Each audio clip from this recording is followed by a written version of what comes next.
Hello everybody, and welcome to the great Ace Attorney Chronicles! Yeah, I don't know what to say here. I've been waiting for this game for a while now. So, got real excited when it finally got announced for overseas translation, right? So, let's just start. The Great Ace Attorney Adventures. Am I lagging? The Empire of Japan. After opening its doors, a push for cultural transformation brought great waves of Western influence to this far eastern island nation. The revolution washed over the land, making life in the capital exciting and unsettling. It was a period of great change, and some was swept away by the tide.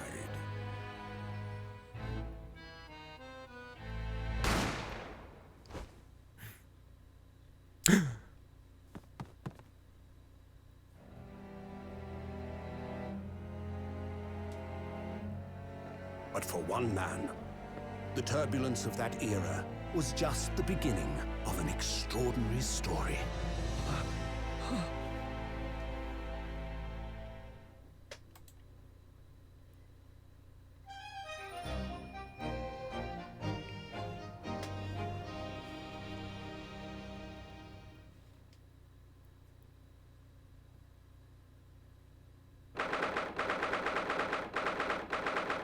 November, 8:43 a.m.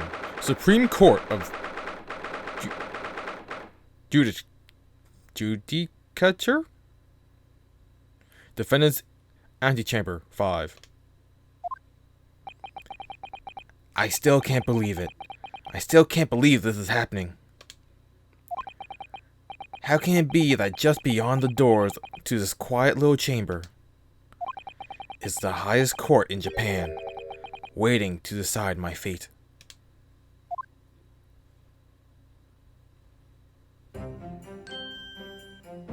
What? Oh, no, nothing. Save your glares, murderer! Sorry.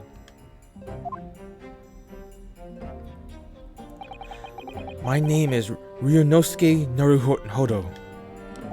I'm a second-year student at the Imperial Yume University. 3 days ago, I somehow found myself in the middle of a horrifying incident. And now here I am, awaiting my trial. That's enough! He's not oh wow. He's not obliged to listen to such abuse, officer. And who are you? I'm this man's lawyer. I'll be defending him today. Lawyer? Yes. And until the judge has given his verdict on the case, no one has the right to treat him as a criminal. So you will hold your tongue. Technicalities. Look at you. You haven't even graduated yet. And yet, I still seem to know better than you how a court officer should behave. Right, Ryunosuke? Oh, yes, of course. Sorry.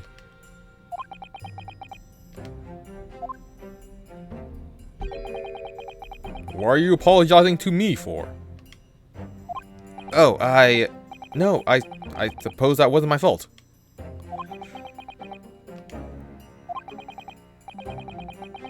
But really, Kazuma, I never meant to drag you into this. I'm sorry. Ha ha ha ha ha! There you go again, apologizing. Just like always.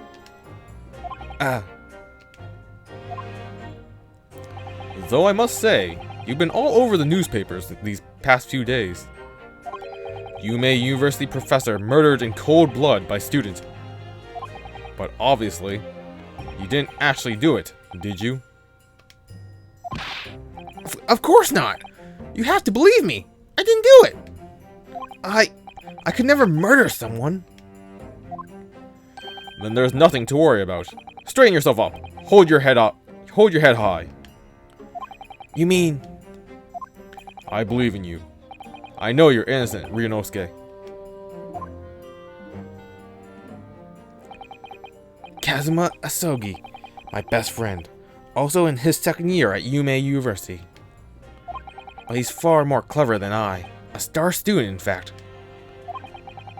He's even a qualified lawyer. What? Why is that all play? It's not that impressive. The very concept of lawyers is only a few years old. Here in Japan, anyways. My qualifications don't mean much. Yet. You said exactly the same thing 3 days... Oh, no. You said exactly the same thing 3 days ago. But I'm proud to have a friend like you, Kazuma. Truly. 3 days ago. Yes, that's when all this started. Congratulations, Kazuma!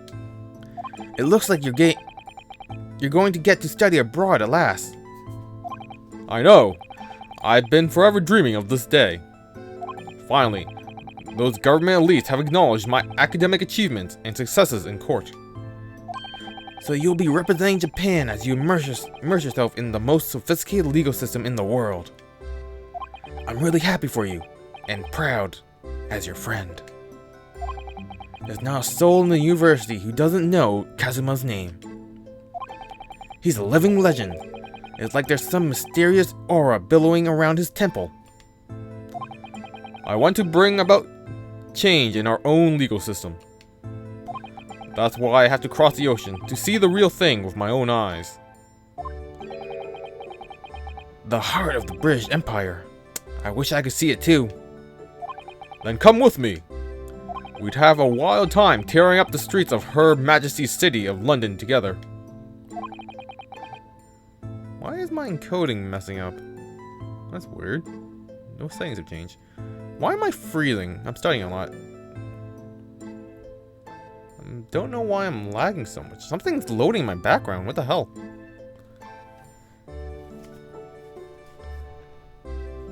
What the heck is going on? I need to quickly check some things.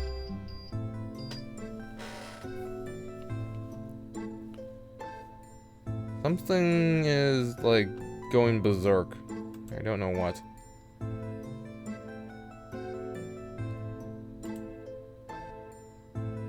Something is like constantly trying to load.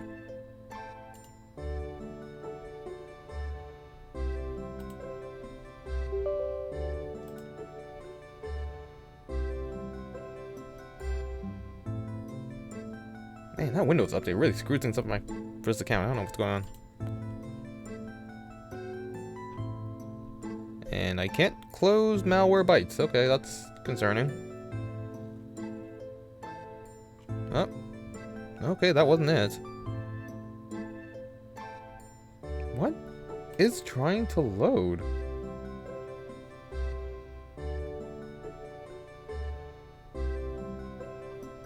Everything else is on the other account.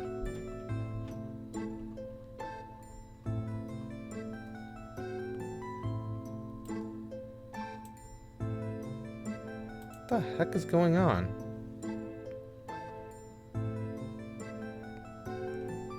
Damn you, Windows Update. How many more times must you fool me?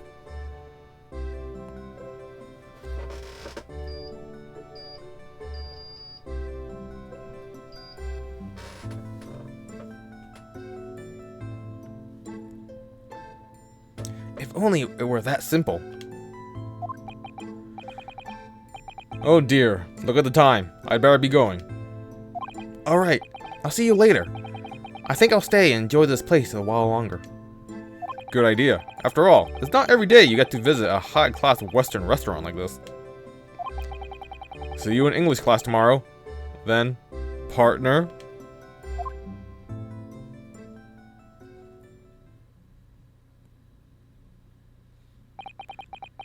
It was straight after that. That's when it happened.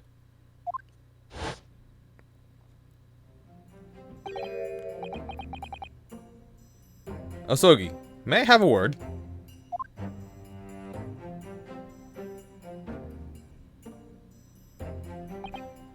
Professor, I didn't know you were coming.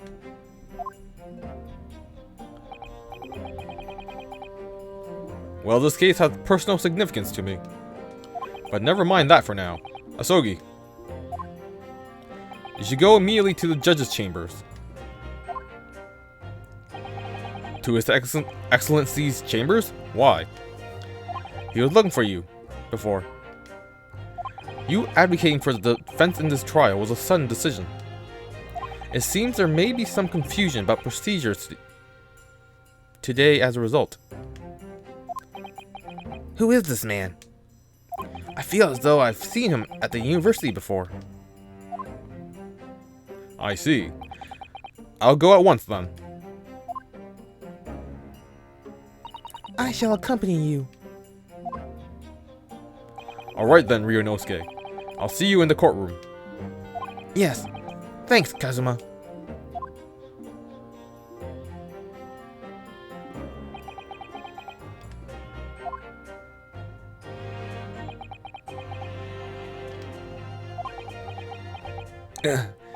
This is awkward. If I may. Yes? Sorry? You must be the defendant, Ryunosuke Naruhodo, I believe. Yes, that's right. My name is Yujin Mikotoba. I'm a professor of forensic medicine at Yume University. Ah, Professor Mikotoba. I heard that name from Kazuma before. As I recall, he's been pushing to get the government to agree to Kazuma's studying abroad. Asogi has told me about you. You and he are best friends, I understand. As such, I feel you should know. Know what? Well, as you no doubt heard, Asogi has been granted permission to go and study in Great Britain. However, if he should fail to defend you in today's trial, I'm afraid that permission will be revoked and never granted again. What? Ah, as I suspected, you were unaware of this. I had a feeling Asogi may have chosen not to tell you.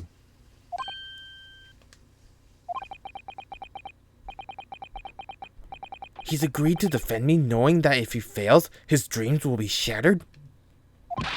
But I don't understand. Why would the government do such a thing? And the administration has to choose from a large number of applicants for overseas studies. It's very difficult to persuade them to grant permission, even in the most favorable of conditions. I don't believe it. But I didn't do it! I swear! I'm not a murderer.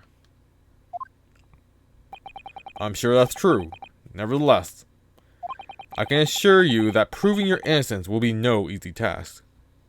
You see, there are certain peculiarities about today's trial. Sorry? What do you mean? You'll soon understand, once proceedings get underway. But, then what should I do? Well, naturally, I'm not going to suggest anything that could lead to a conviction. Right, so... As soon as the trial starts, the judge will pose a certain question to the defense. When that happens, you must answer before anyone else. You must say, I do. I do? But what will the question be? Surely not. Do you accept the accusations brought before you? Of course not. Defendant! Court is about to begin. Proceed to the courtroom at once. It would seem our... Oh my god. Surprenditus? Discussions are about to be cut short. So allow me to summarize. Kazuma Asogi must not be the defense lawyer in this trial. Of course, as the defendant, the final decision is yours. What are you waiting for? Do you want to be found guilty for failing to appear? Get moving! There's no point in anyone advocating for the likes of you anyway. The hell is that?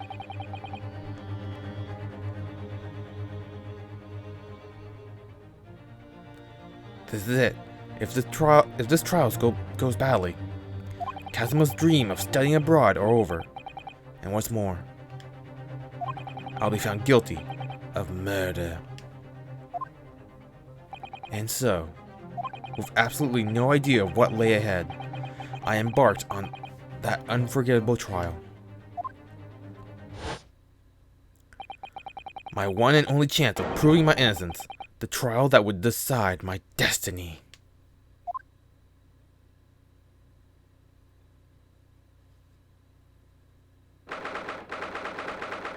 22nd November, 9 a.m. Supreme Court of Judicature. Courtroom 2. So this is a courtroom.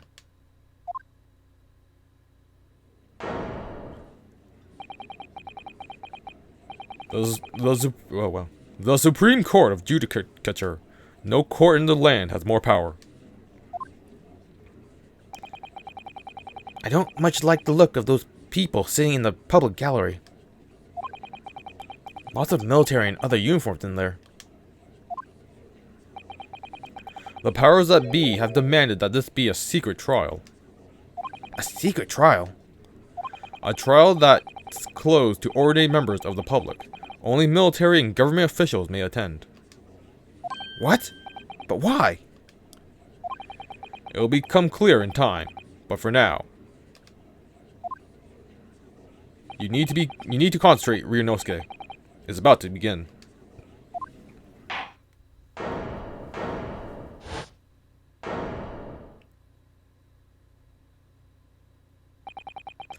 The court will now hear the trial of Ryunosuke Naruhodo.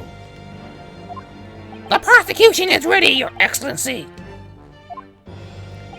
As is the defense. Before we begin, there's one point of order I would like to confirm. Yesterday evening, the defense made a last-minute request for a change of advocate. That's correct, Your Excellency. I made the request myself. Normal procedures is for the defendant's advocacy to be decided 2 days prior to trial. As this is a natural circumstance, I am obliged to ask the final confirmation now.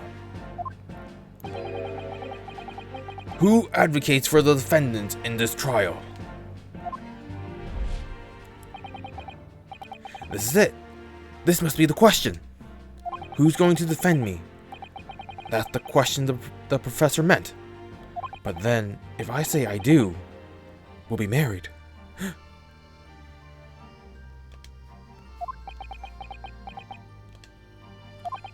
I need to answer quickly. What should I do? Answer, I do. Your Excellency, no confirmation is needed. As I'm standing right beside the defendant, I hope it's clear who advocates. Yes! Yes!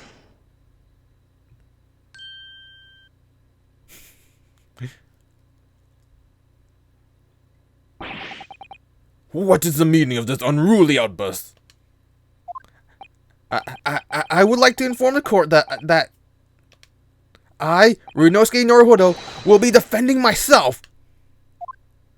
You'll be what?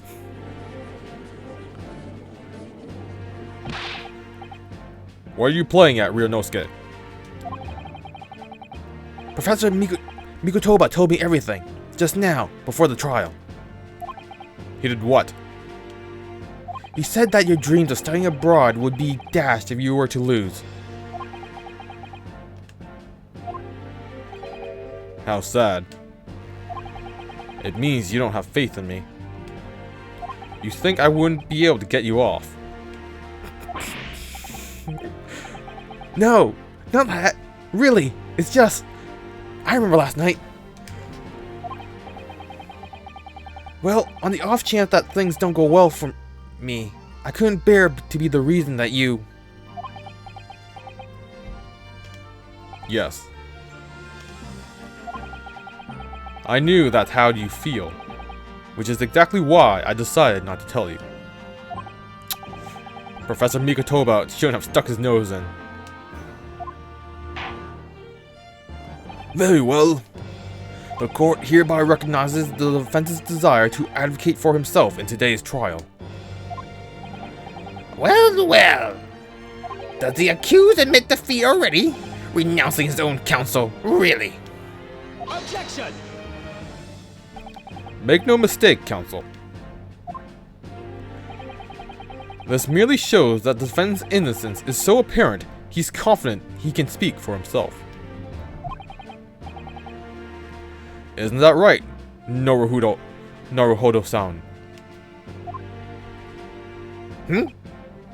Oh, yes, exactly. Exactly what I wasn't thinking. I'm not confident at all. In fact, my mind's a complete blank.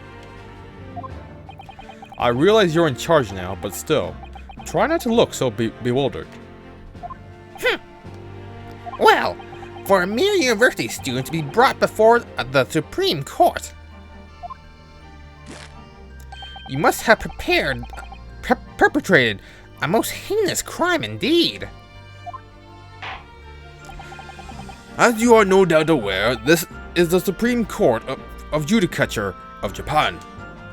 Accordingly, the very high standards of conduct are expected of all present. Do I make myself clear, defendant Naruhodo? Yes, your Excellency. It is therefore my duty to assess your competence for the task you have undertaken. My competence? What does that mean? He's questioning your ability to do your job. Well, you can't be questioning it more than I am. So, let's start with the very simplest of questions. Oh, yes. Kindly state before the court the name of the victim in this case. Well, that's easy enough. I've heard his name more times than I'd care to remember. But, wait. I'm so nervous, I can't even remember that! What was it again? Runosuke. Let me guess. Your mind's gone blank. You know me so well. All the relevant information for this case can be found in the court record. But I can't even find that! It's simple. You can access the court record with the press of R. If you ever find you've forgotten something, just consult that. It's all in there. I just had to press R for the court record? Alright, there's no time to lose. This is the list of evidence you've collected. Now try switching to people instead with R. You'll find details about the victim in here. When you're done, just press B to go back.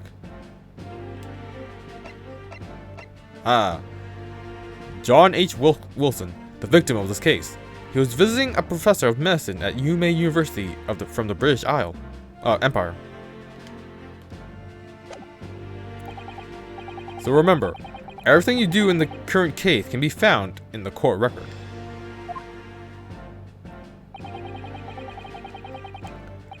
Now, you better not keep His Excellency waiting any longer. Go on. Find the victim in the people section of the courtroom record, and press X to present. Try now. Yes! The victim's name was Dr. John H. Wilson. Huh. Well, at least you can remember the name of an esteemed member of your own university. Dr. Wilson was a visiting professor from England, invited to Yume University 3 years ago. Indeed, which is the reason why this case has such profound implications. The British Empire is at present our country's most valuable foreign ally. And most of you will be aware we have just signed a new treaty together after lengthy negotiations. There can't be anyone who hasn't heard of the Anglo-Japanese Treaty of Friendship and Navigation. And yet, despite these delicate circumstances, the blood of the Englishman has been spilt on our soil.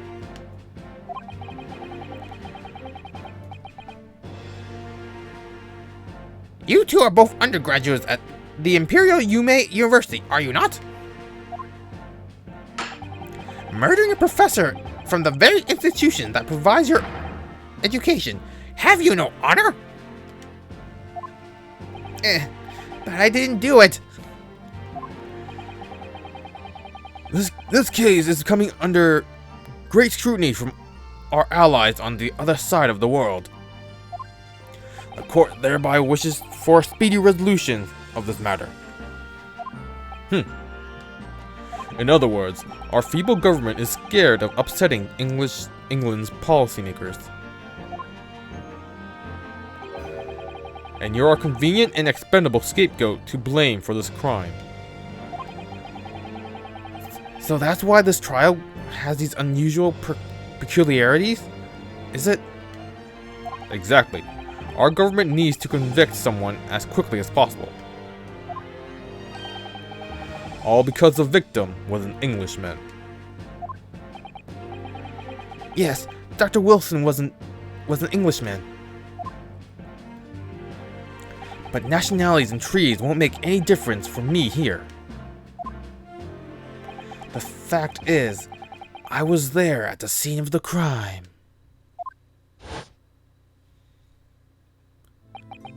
Oh dear, look at the time. I'd better be going. Alright, I'll see you later. I think I'll stay and enjoy this place a little longer. Good idea. After all, it's not every day you get to visit a high-class Western restaurant like this. See you in English class tomorrow then, partner. The British Empire. Wow, it's incredible to think. Wait.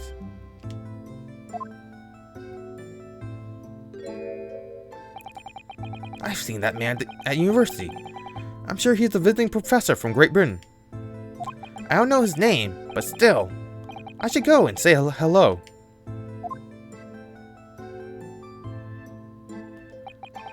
So I went over to the professor's table and introduced myself to Dr. Wilson. Now then, let me pose my next question to you, Defendant Naruhodo. Yes, Your Excellency. How did this professor of medicine, Dr. John H. Wilson, lose his life? State before the court the cause of his death. The cause of death? Well, obviously, that was, Ryunosuke. Remember that in court, every assertion must be backed up by evidence. By evidence? But how? Find the piece of evidence that shows the professor's cause of death and select present. Present. Do it now. The post-mortem report. Death occurred a little after 2 p.m. and was caused by a lot of blood from a gunshot to the chest. The bullet did not pass through the victim's body. Yes! Well, according to this document, the victim suffered hemorrhagic death due to a gunshot trauma. Learn to read, you imbecile! That's a post-mortem report, I take it. Sorry, yes, that's right. The post-mortem report. In the West, a doctor dissects corpses to identify the cause of death in an autopsy. But here in Japan, a police officer merely inspects the body and draws conclusions that way. Oh, I see. As long as I'm not going to be tested on any of this later. This is a so-called photographic print of the scene of the crime. You can clearly discern scorch marks around the bullet hole produced by the powder explosion. In other words, we should assume that the victim was shot at close range. Thank you, Counsel. The court will accept this modern scientific evidence into the record. The photographic print of the victim has been entered into the court record. A photographic print that shows the victim. He was shot from the front in the chest and subsequently died. So this is a photographic print. Well, that's something I've never seen before. It's clearly superior to a drawing. The details are incredible. Very well. I am satisfied with your answers. Let us start the trial. Certainly, Your Excellency. So, without further ado, in order to better apprise the court with the facts of the case, the prosecution hereby calls its first witness, who was there at the scene of the crime when it happened. This is it, then. I think I may have worked out what the professor had in mind. The professor? You mean Dr. Mikotoba? Yes, clearly, you're the defense lawyer today, not me. But that doesn't mean... Well, I can still act as your assistant. Ah, of course. When he was speaking with me before, he simply said, Kazuma Aksogi must not be the defense lawyer in this trial. He really has been sticking his oar in, hasn't he? Maybe, but any help you can give me would be greatly appreciated, Kazuma. Well, my first piece of advice is rein in that crazy look of bewilderment and control the cold sweats. Only if you rein in that crazy headband and control the cold stare first. Where's the wind coming from? Yeah, that's a good point. Witness, state your name and occupation for the court, please. Of course. My name is Satoru Hosonaga. I am the head waiter at the Western-style restaurant called La Carnival.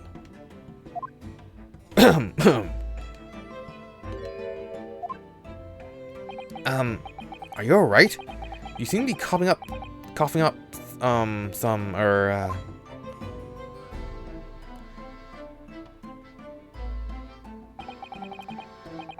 It is a regular occurrence. It doesn't really bother me. Well, it really should. As everyone knows, the capital's southeastern quarter was developed for foreign visitors some years ago. It's become a very fashionable district now, full of hotels to accommodate overseas guests. This grim crime occurred in one of the district's so-called restaurants, an Occidental eatery, 3 days ago. Understood. Hisonaga-san, you will kindly tell the court everything you can about the incident. At once, sir. And no petty interjections from the expiring lawyer boy, please. Oh, perspiring? Maybe, but expiring? It was just after 2 p.m. on the day in question. We have few diners at that time of day. The lunchtime rush was over and there were only 3 tables still occupied. That fits in with my memory of it too. There was hardly anyone else in the place.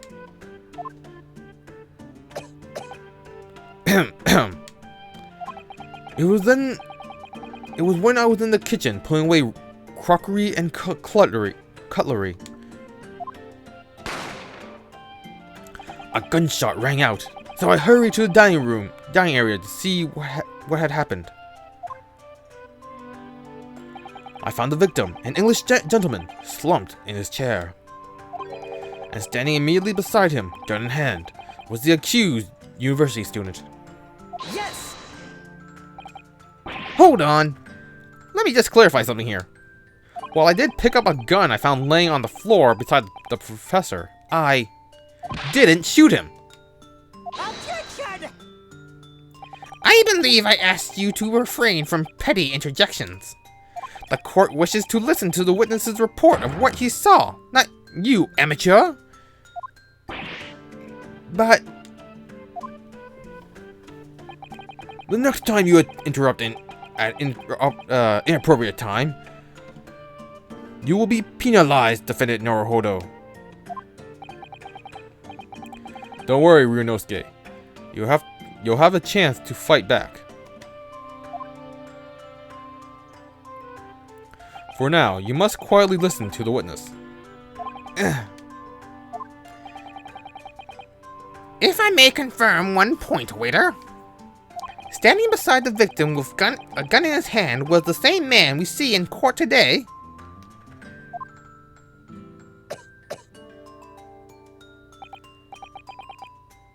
Yes, without question. I see. And apart from the accused, was there anyone else standing beside the victim?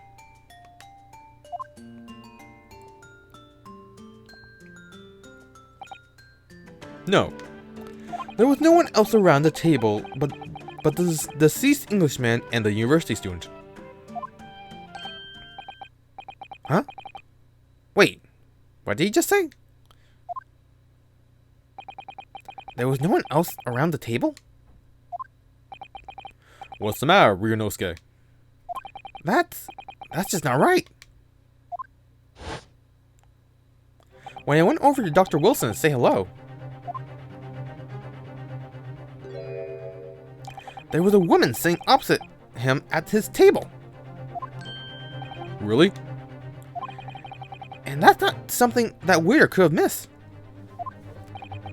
I've been warned about interjecting, but still. What should I do? Wait and see. I desperately want to say something, but I was told not to interject. Ryunosuke, if your parents tell you to study, you're the kind of man who would diligently get to work, aren't you? I suppose I am.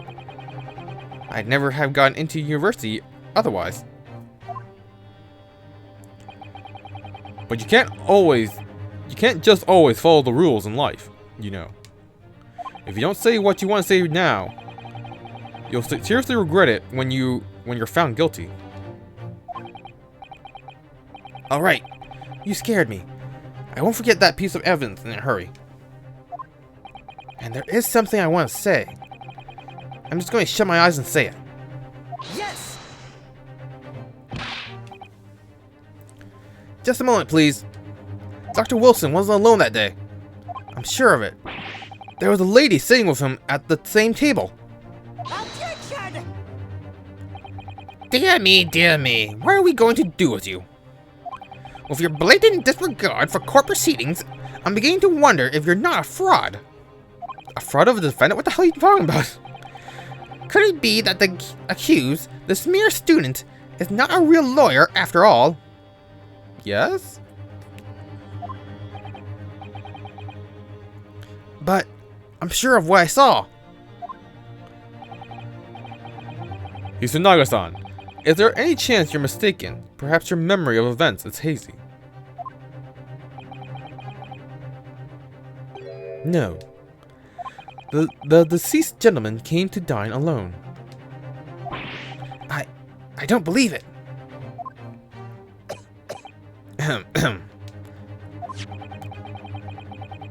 I actually have a rough plan of the restaurant as it was that day. Please, have a look if you'd like to.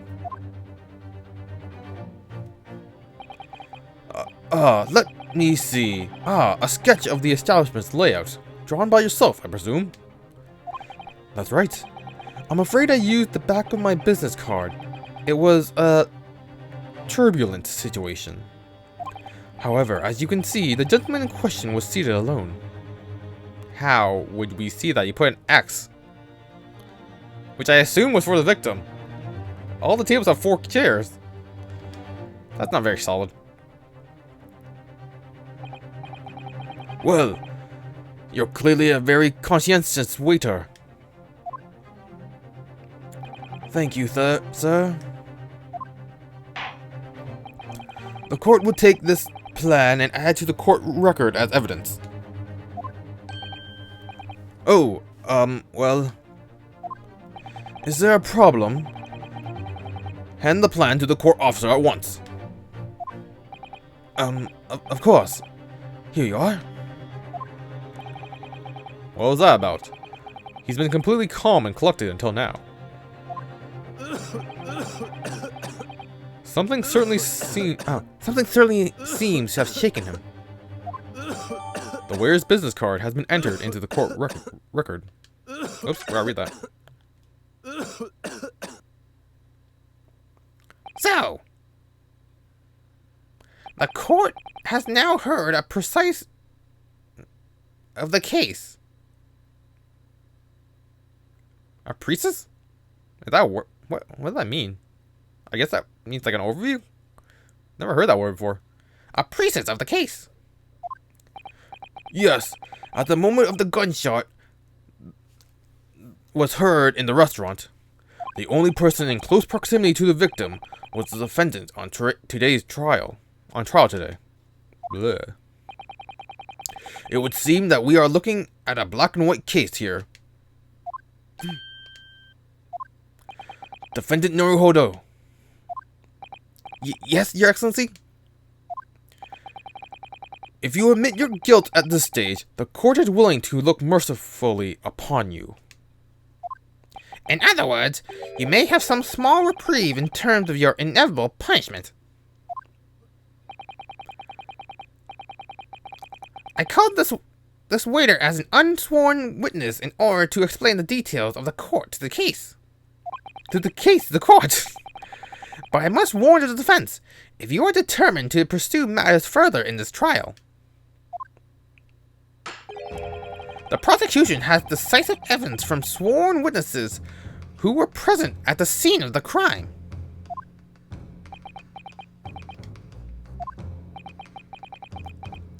What do you think I should do, Kazuma? What do you mean? Well, I'm going to be found guilty one way or another, it seems.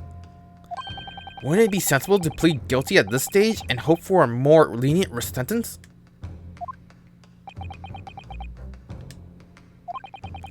Everyone keeps telling me that this trial is unusual, about these peculiarities. You said it, Professor Mikoba said it, so it has to be and so has the judge and the prosecution. I'm scared of what lies ahead if I push this. As I said from the outset, I believe you're innocent. I trust you. And yet, despite knowing that, you're willing now to throw that trust back in my face. Is that it? What? If the accused is in fact innocent, then a defense lawyer is duty bound to prove that innocence by whatever means necessary. Are you just going to abandon that duty? Are you just going to give up on yourself? The battle hasn't even begun yet, Ryunosuke.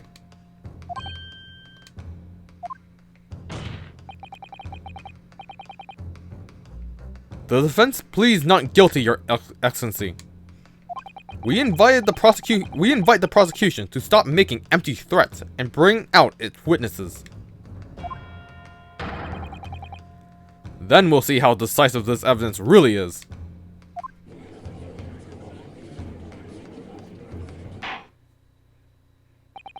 Indeed. Prosecution Akuchi, please continue with proceedings. Well, you were warned. The young can be so reckless. You know, many call me a saint, but I can be a devil when I want to be. In a few short moments from now, that dumbstruck young mouth of yours will be silenced forever. The prosecution calls its next witness. Very well, officer. Bring forth the witnesses at once.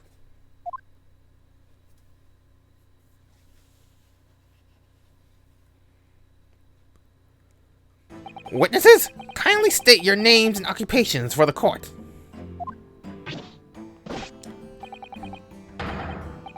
Yes, sir. The great Nippon Imperial Army Sergeant. Oh boy. Isaya Nosa. Reporting for duty, sir. Myself, I fine employee of the purveyor of fine articles of antiquity from efflorescence of our nation's Nippon, and conduct my trade from Rasute, a humble premise in the 2nd District, Kurikute, at your service. Antique dealer and a soldier. What an unusual pairing. Both of these gentlemen were present at the restaurant on the day in question. They must be diners at the other table that were the waiter mentioned. Myself, I habitually take tea of the most exquisite aroma at the establishment in question, always post noon. And, not infrequently, converse with interesting parties regarding the curios with which I make my business. I can't understand a word that old man is saying. He's an antique dealer, and it sounds like he's a regular at La Carnival. He seeks out potential customers who may have an interest in antiques and tries to sell his wares to them. He obviously targets La Carnival because it's a high-class restaurant with rich clientele. Right, I see. Although, to be honest, that sergeant looks more like he'd be a seller rather than a buyer. Now, both of you witnessed the precise moment of this most atrocious incident. Is that correct? Affirmative. The enemy unit was seen attacking the foreigner in what can only be described as an act of war, sir. It was that black uniformed rogue infantryman over there who unloaded his firearm, sir. This man's as impossible to understand the other.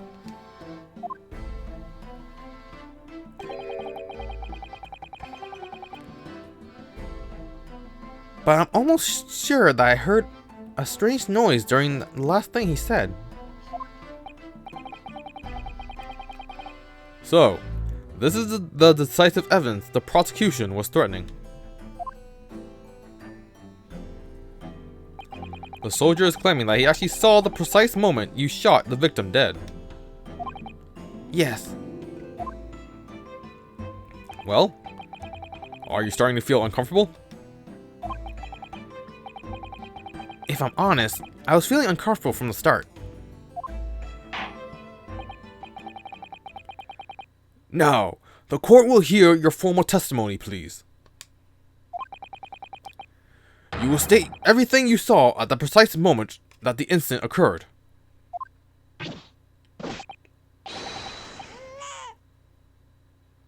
Was that a baby cry? Oh, I guess that explains the thing he's carrying. Yes, sir. Yes, sir. Standing by, ready to report, sir. Unsavory memories of emotion. What the hell?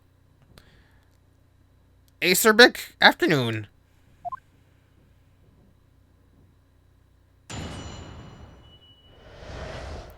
What the witnesses saw.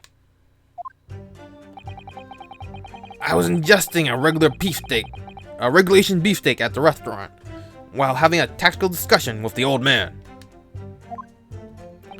Myself, I was extolling the virtues of a particularly fine golden curio to the military gentleman.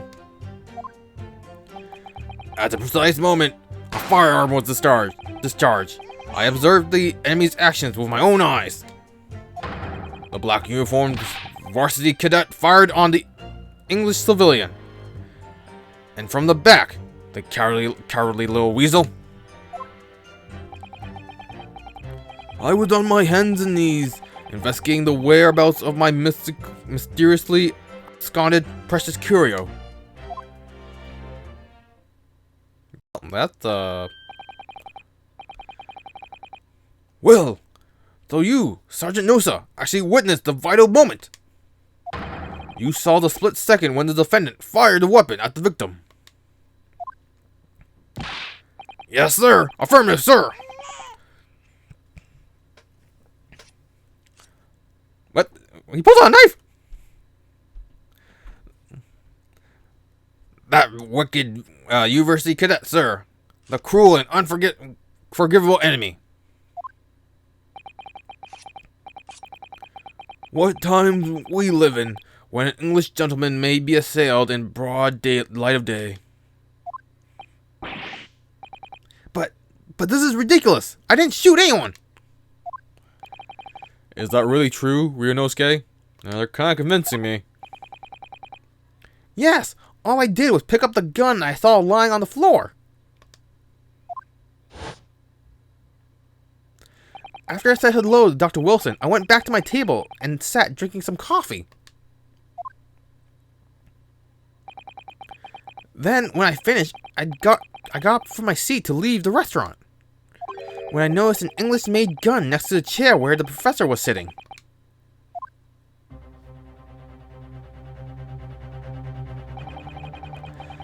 I thought perhaps the professor had dropped it, so I bent down, and just as I was picking it up,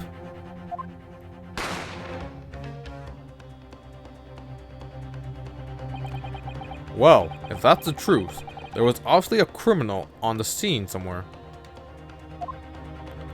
And somewhere in these two witnesses' testimonies, there is a clue as to who that criminal was. There is? Ryunosuke, you must exercise your right to cross-examine the witnesses. Cross-examine? Do it now! As we have heard, Your Excellency, there is no room for doubt in the testimony of these witnesses. The defendant is clearly guilty. It is time to bring this despicable student to justice. Certainly. The testimony the court has just heard eliminates any vestige of doubt. Therefore, it is my grave... I hate when they do that.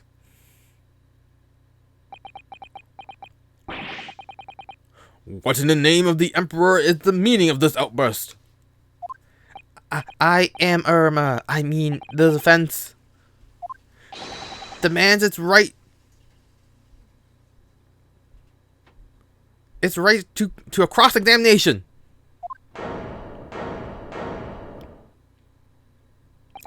Dear me. Let me guess. The Hachimaki headband boy next door told me to do it. How pathetic. Huh? How do you know? The prosecution objects. This is a clear waste of time. How dare the defense try to defend himself? The defendant obviously has no experience. How can he possibly carry out a cross-examination? Objection! The defense is asserting its right to a cross-examination.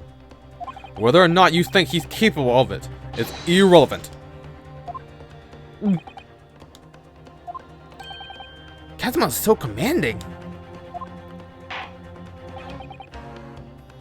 Very well. Let the defense conduct a cross-examination of the witnesses. Alright. This is where the battle really begins, Ryunosuke. But I don't even know what I have to do in a cross-examination. Isn't it obvious? You have to expose the lies in the witnesses' statements. How? You didn't fire the gun, which means what the soldier said had to be a lie. Well, yes, but... It's just a case of proving it. And the key to doing it, that is evidence. Right, evidence. All you need to do is present some decisive and indisputable evidence that proves the witness is lying. Now, let's go, Ryunosuke. Don't let them beat you. What a like piddly slap. Alright then, it's all or nothing.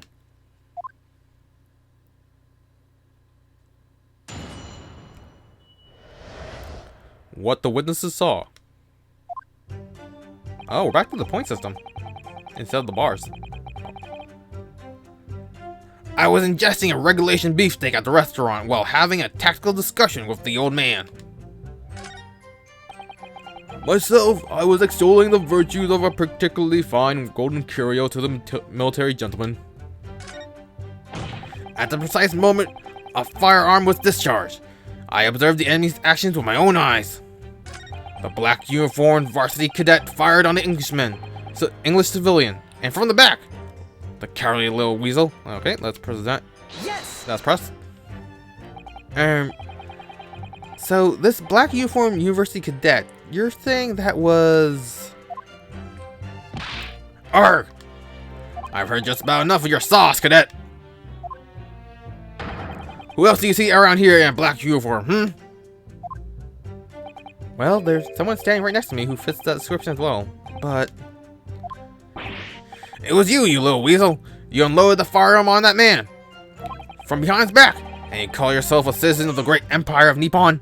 You disgust me. What is it, Ryunosuke?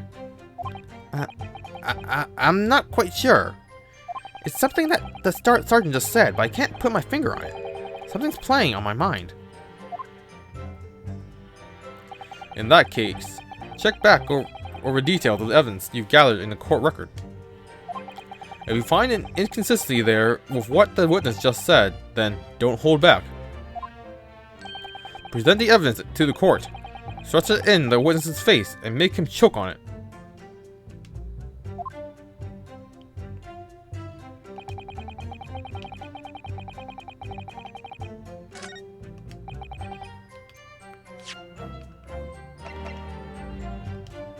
Yes!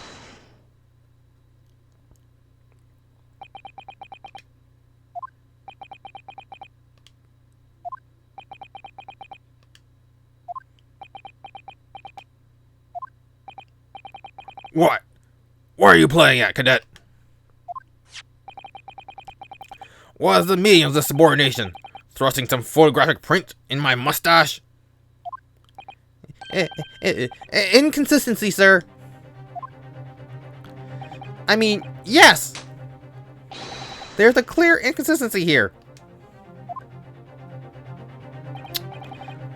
What nonsense! What can the print possibly tell us that we don't already know? Well, obviously, I knew what I wanted to say, but the words just won't come out of my mouth. I think this proves beyond any doubt, Your Excellency, that there is no place for an amateur student here in the grand courtroom. This is so frustrating.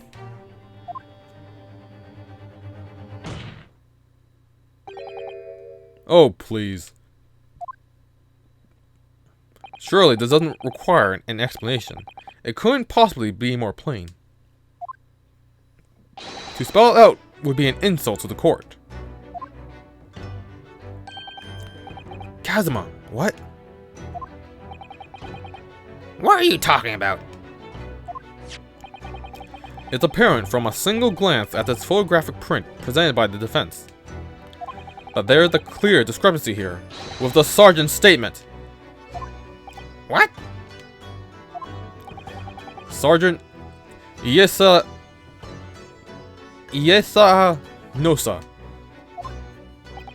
Yes, sir. Yeah, what, sir? The statement you just made was this. The black uniformed varsity cadet fired on the English civilian, and from the back, the cowardly little weasel. Yes, sir. Affirmative, sir. I witnessed the crime with my own military-grade eyes, sir. Yes! But no, that just can't be. And why not, cadet? Because...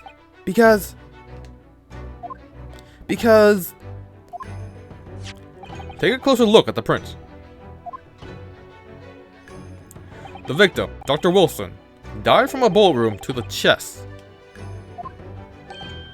Ah, Sergeant, according to your witness statement, the culprit shot the victim from behind.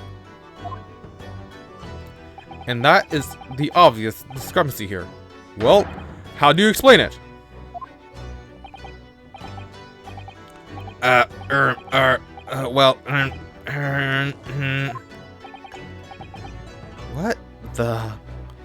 What was that? Something just popped up from behind his back, but he pushed it down again. Certainly, there is a clear discrepancy with the facts here. Would you not agree, Sergeant Nosa? Yes, sir. At this juncture, that would appear to be indisputable. Until the moment I heard the firearm discharge, my eyes were firmly fixed on the delicious carnival steak, sir. What?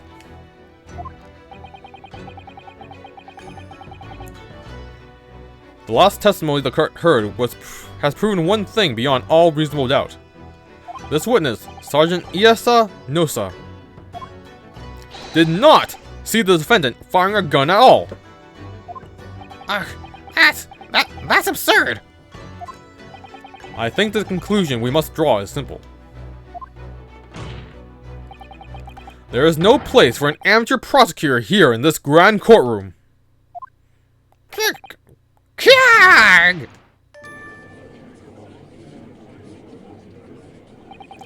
There's been a complete turnabout in the mood of this trial, just from one discrepancy.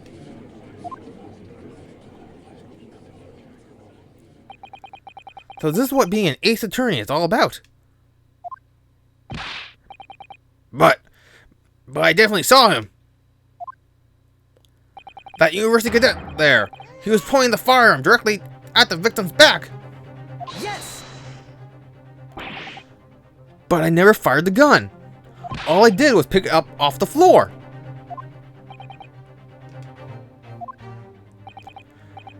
And you, old man, you didn't see the moment the victim was shot either?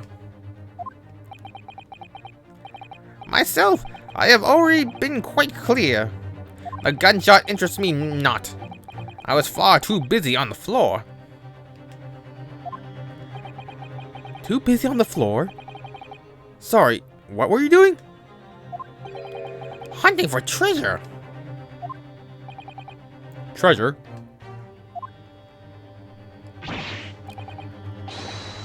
Indeed, the Hoei era Koban, my prized coin. On each occasion when I visit that restaurant, it is my habitual habitude to place it in my bosom pocket. A particular trinket of interest from my shop, Rasute, in the hope of meeting a rich diner who might like to buy it from you. On a day under scrutiny, it was to the military man that I preferred my Hoei treasure. Believed that he would purchase such a rare find. I did not, but I was presented with a little alternative. It was then, after averting my eyes for the briefest of moments, it was there no more. It simply vanished. The Koban vanish? Hunting around underneath the table, I was in case mayhaps it had fallen there, and then it happened. You heard the gunshot, you mean? Indeed I did, but I heeded it not, for I was only concerned with finding my absconded Hoei treasure. Nothing could distract me. Out of interest, did you find the coin in the end? No. I see. That lamentable day, the precious Hoei Koban was lost to me. No doubt, some unscrupulous scoundrel pocketed the prized coin for himself. It was the baby. It was probably the baby.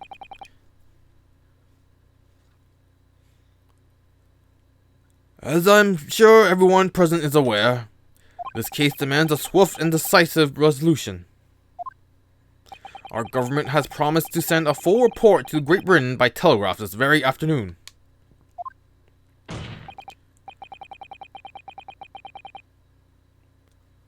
Nevertheless, the witness testimony the court has just heard was inconclusive. No matter how subservient our government feels, it must be to the British. It would be unforgivable to deliver a verdict on this trial right now. What is your position, Prosecutor Okuchi? Worry not, Your Excellency. The defendant may have fled a tiger at the front gate, but he will find a wolf at the back. My witnesses have further testimony to make. Explain.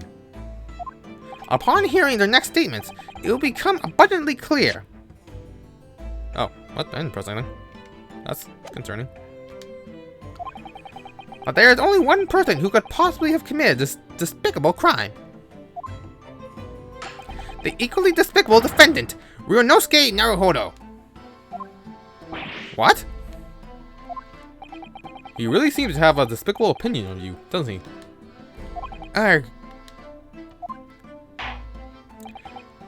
Very well. The court invites the witnesses to testify again. You will thoroughly explain the reasoning behind the prosecution's allegations. Is that clear?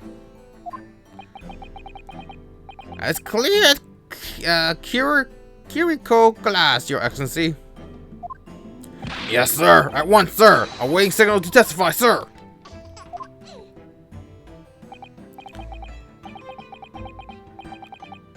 Excuse me, but there seems to be something or someone peeking out from over your shoulder, I think. Affirmative. The newest member of the Nosa family to rise up through the ranks, sir. Name? Ido. It would seem those straps are a sign of the sergeant being too strapped to afford a nanny. Ido, attention! Your father is about to quell the enemy. Watch and learn, boy.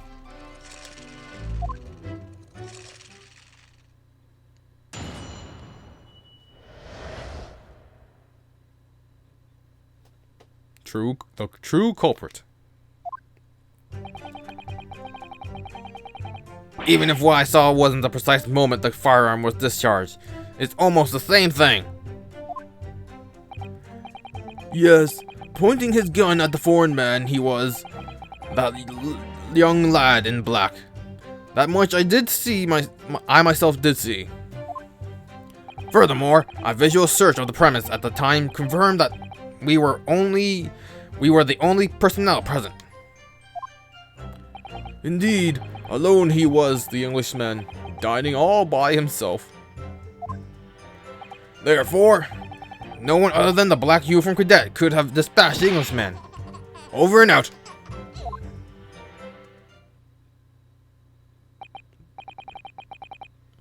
Yes. These testimonies are compelling. Wait, that's nonsense. The victim, Dr. Wilson, wasn't alone at all. Please, enough of these outbursts already. But there was a woman. There was a young woman at his table. You must have seen her. Everyone must have seen her. Objection! There's a gremlin on the plane. If you call yourself a lawyer, then you My throat is really dry. I gotta get some water. Forgot to fill my water bottle up before the stream started. So pardon the noise. Water ASMR. From pitcher to bottle.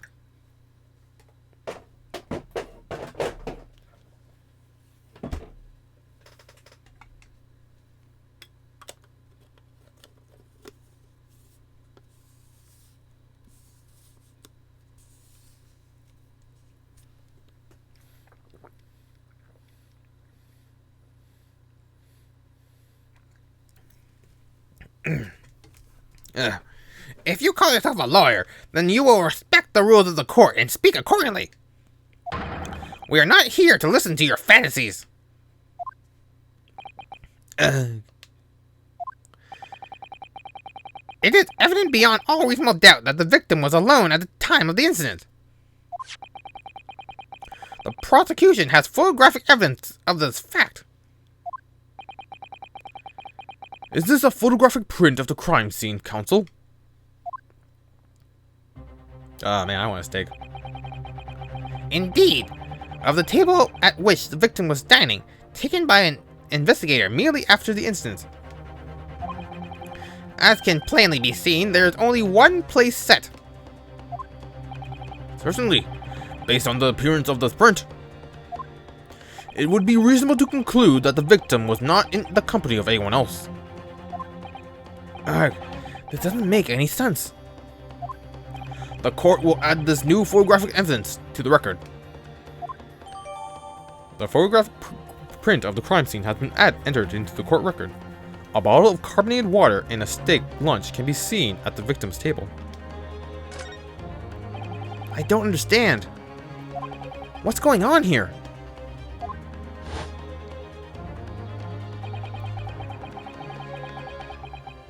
It's just not possible that nobody else saw that woman.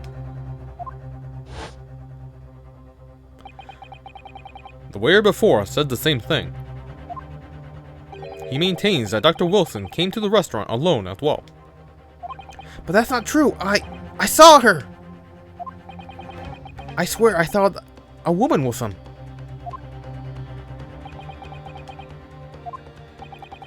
It would seem that we'll be able to telegraph the report to Great Britain on time after all.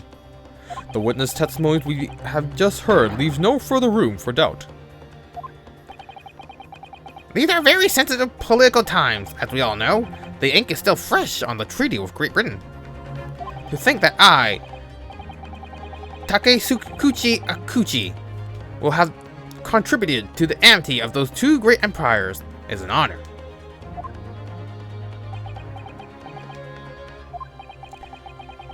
How can this be happening? The judge is ready to rule. Stand tall, Ryunosuke. It is not over yet. What? If what you say is true, then there's something going on here behind the scenes.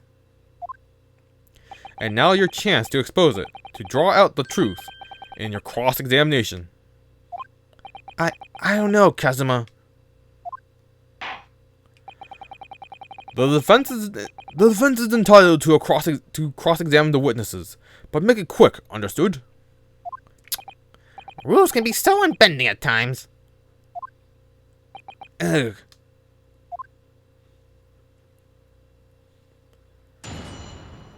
Ah, the classic corrupt Japanese. The true culprit. Okay, okay, so we can probably ignore that. Pointing his gun yeah, that's technically true. Furthermore, visual search present at the time confirmed that there were only personnel present. The waiter said that he was in the back, so that's technically true.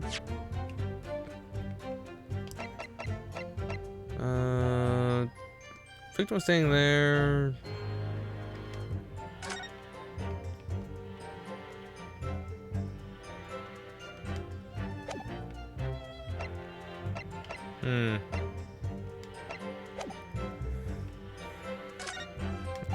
The lone was with Englishman giant himself. Therefore, no one other than the black uniform cadet could have dispatched the Englishman over and out. What do you think, Ryunosuke? Erg, oh. What's the matter? I can't find anything. I can't find clear discrepancy anywhere. I'm done for. I can't win this trial. No, no, no, no, no, no! Listen, the first thing to do is calm down. You can't expect statements to be full of holes every time. So just take your time and try to tease more information out of them first. What do you mean? You can choose to either press or present against each of the witnesses' statements. If a witness is saying something you're suspicious about, press him on it with L. With a little luck, you may get more details, which could be proved to be crucial. Right, I see. The important point is, there is no sense in holding back.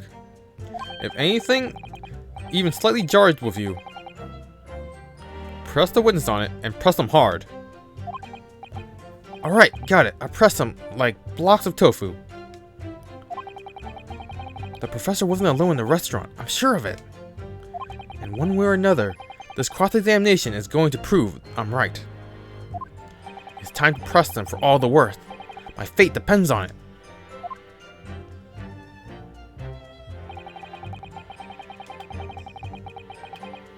Yes! No, no, no, no, no. That's not the same thing at all. Wow, my nose is like stuffed up.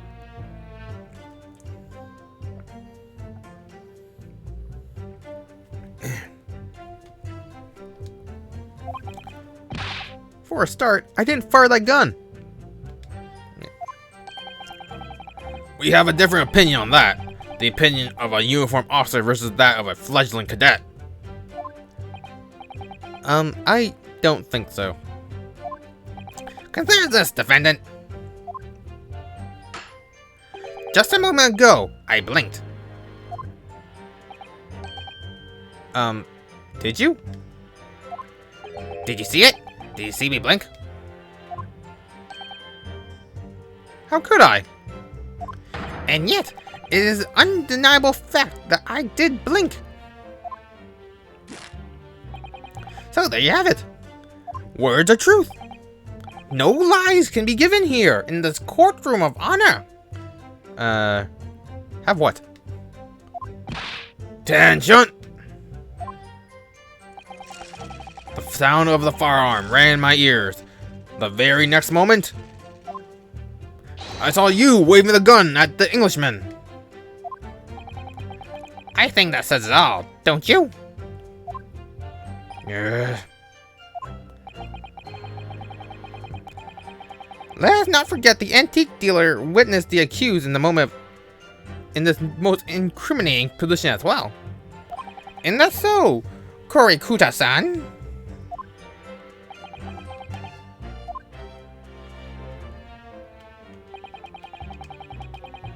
Yes! Yes, it may be true I was holding the gun at the point of time.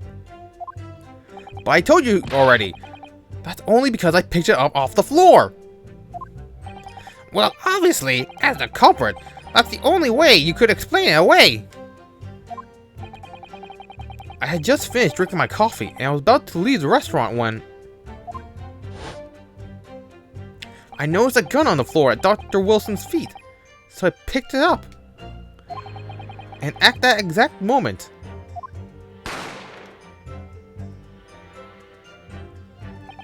a gunshot rang in my ears. Full of events beyond our control, life is. Sorry? What do you mean? In your case, you found a pistol on the floor, picked it up, which precipitated to this testing predicament. Whereas conversely, I failed to pick up the cobalt off from the floor and found myself in an equally testing predicament as a result. Anyway, the fact remains, myself did see you with a pistol in hand, standing over the foreigner. Furthermore, a visual search of the premise at the time confirmed we were the only personnel present. Yes! You must have noticed someone else at Dr. Wilson's table. There was a lady there. Objection! As it pains me, as you have been at pains to point out time and again, I feel I'm growing a callus in my ear. And yet, no one else appears to have caught even a glimpse of this woman. If only there had been more people dining at the time, then someone else would have noticed her. Unfortunately, it was already past 2 p.m. when it happened. The quiet time between lunch and dinner in any restaurant. I know. Of course the place was almost empty. It's what you'd expect. Certainly, 2 p.m. is neither here nor there in terms of a time to eat. I wonder if there was a reason why the victim was eating at that time of day, and why he was alone. Yes, Your Excellency, there was indeed a reason. There was?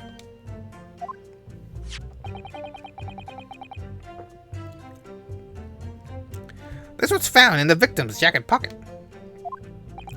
What is that, Counsel? It is a medical report card, Your Excellency. It would seem that the victim had an appointment at the clinic prior to visiting the restaurant. Had a clinic? Yes, there would indeed appear to be an entry for the date of in question. 9th of November, noon, at past 1 p.m. The very day of the incident. So the victim went for a late lunch following his appointment. The explanation couldn't be more simple. The prosecution felt there was no need to submit this evidence before, as it really has no bearing on the case.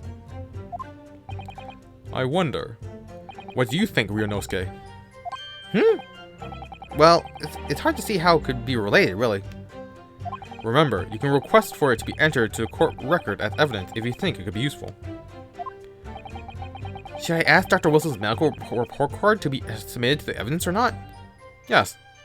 I mean, would it hurt us for it to be submitted? Probably not, right?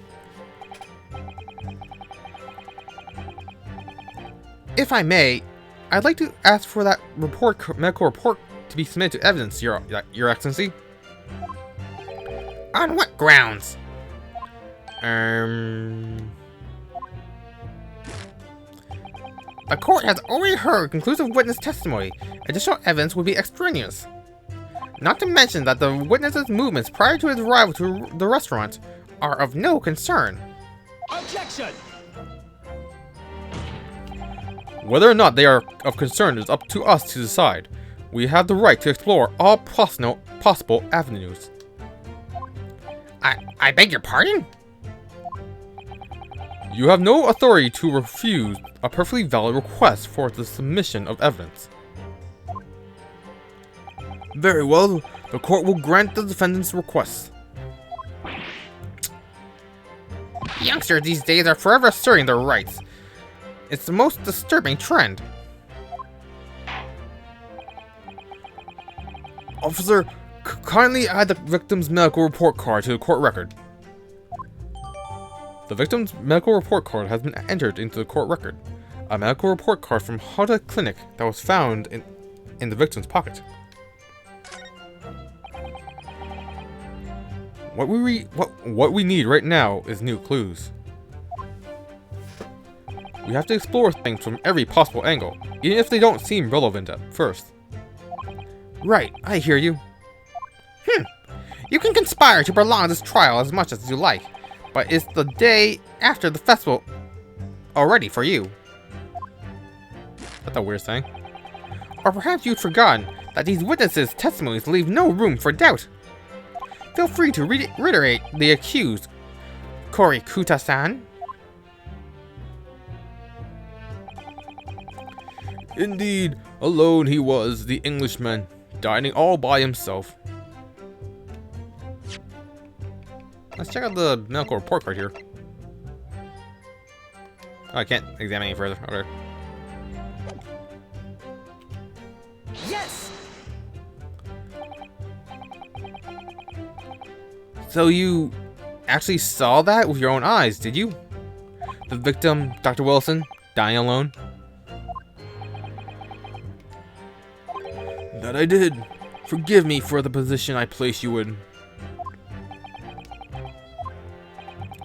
So, the testimony of the old man, the soldier, and the waiter all agree on this point. Isn't that interesting? And let us not forget the incontestable evidence that we have to support their statements as well. As can clearly be seen, there is only a single beefsteak on the victim's table. A meal for one. No. The antique stealer, the sergeant, and the waiter who testified before. It's not impossible that they're all lying. But if so, then why? If I'm perfectly honest, I have absolutely no idea.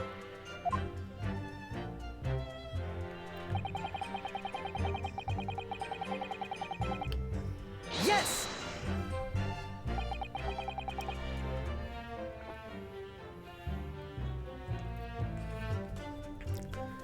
Why aren't you telling the truth?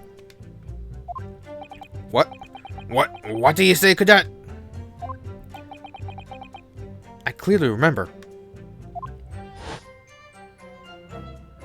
There was a woman sitting across the table from him, from the professor. Perhaps one of you might not have noticed, but for both of you to have failed to see the professor's dining companion? That's just not possible. Unfortunately for you, Defendant Naruhodo, it's not just a case of these two witnesses alone. Sorry? The waiter? The waiter, who testimony the Kurt heard earlier, clearly stated the same thing. He also said the victim was alone. That's right. Precisely. In other words, you are the sole proponent of this phantom lady. But I... If such a woman were indeed present at the scene, the prosecution demands to see proof.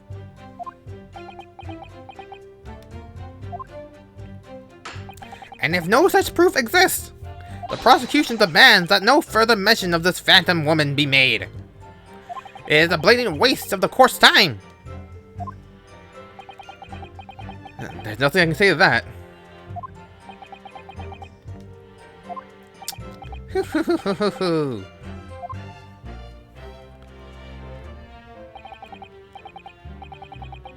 Excellent work, Ryunosuke. We've gleaned some new information now. Well, yes, but I don't feel like it changes much. I can't see that it brings any real discrepancies to light. I wouldn't be so sure. Let me see that medical report card you got before. Oh, you mean this? Yes. This is a brand new piece of evidence, so perhaps we should examine it in a little more detail. How exactly? You notice that some pieces of evidence bear a magnifying glass. These are the only ones you may examine. Press A and then you can take a closer look at the piece in question. Use the R stick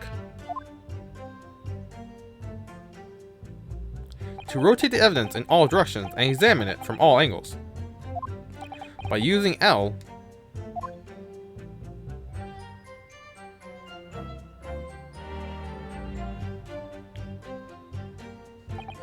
you can move the crosshairs around to hunt for clues that may have been missed before. If the crosshairs start to pulse, press A to investigate further.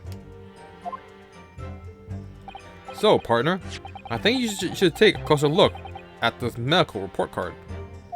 see if there isn't anything new to be learned by examining it in more detail. Alright, I'll see what I can do. I need to use R and L and A to inspect any areas of evidence that might look suspicious.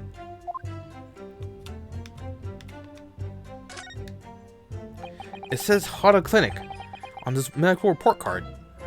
I hate clinics, almost as much as I hate hospitals and surgeries.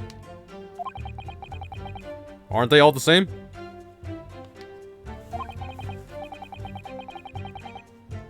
When I was 5, I caught the only cold I ever had in my life. And I remember, even though I felt awful already, oh wow, my brain just kind of shut off there. I had to have this hideous injection in my right arm. Brr. I'll never forget it. Never in my whole life. Most people would give their right arm to have only had one cold in their whole life. Anyway, I don't think this clinic is where they treat people for illnesses like that. Let's keep looking for clues. We don't want to miss anything. It's been dog-eared.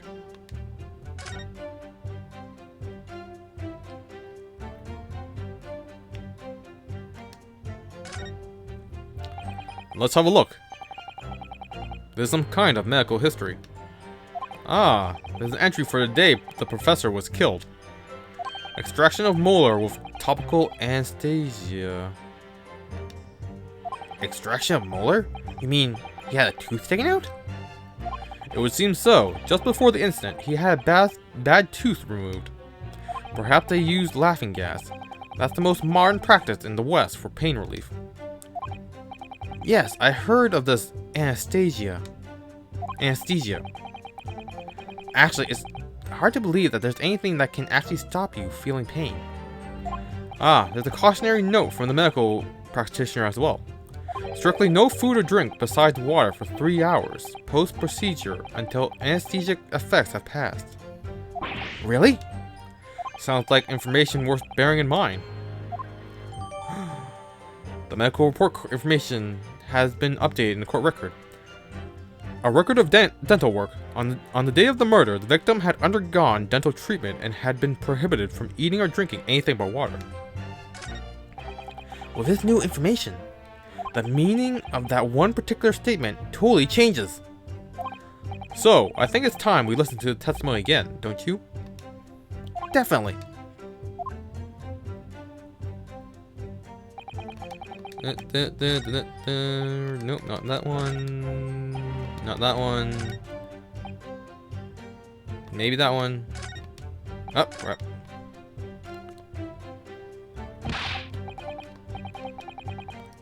Well done, Ryunosuke. We have even more to go on now. I still don't feel like the situation has really changed though. No discrepancies have come to light, and that's what we need. Oh, I think the situation has changed a great deal. We've come a long way. How so? Because we have just what we need. It's simply a case of using it to our advantage now. Then, do you mean there is a discrepancy somewhere? The crucial point is, the victim had been prohibited from consuming anything but water when he was shot. The fact has not been brought to the court's attention. He's right. Thinking about Dr. Wilson's circumstances at that time of the incident puts that particular statement in a totally different light. Anyways, always keep your eye on the progress of the battle. That is the only sure way to win. Okay, so statement 4.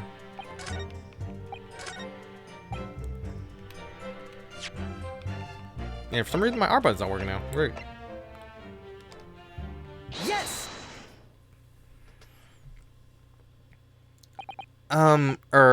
Well, I think,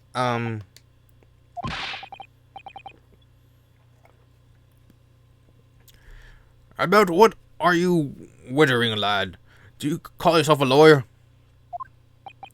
I wish I could, but first and foremost here, I'm the accused. Ryunosuke. Everyone stumbles on their words occasionally. Under circumstances, I wouldn't worry about it. Thanks, Kazuma. I could see it quite clearly in the cross-examination you just carried out. When you raise your hand straight up like that, so purposefully, you knew exactly what you wanted to say. Don't feel like you have to choose your words carefully. Just say what you're thinking. Alright, and thanks for the advice.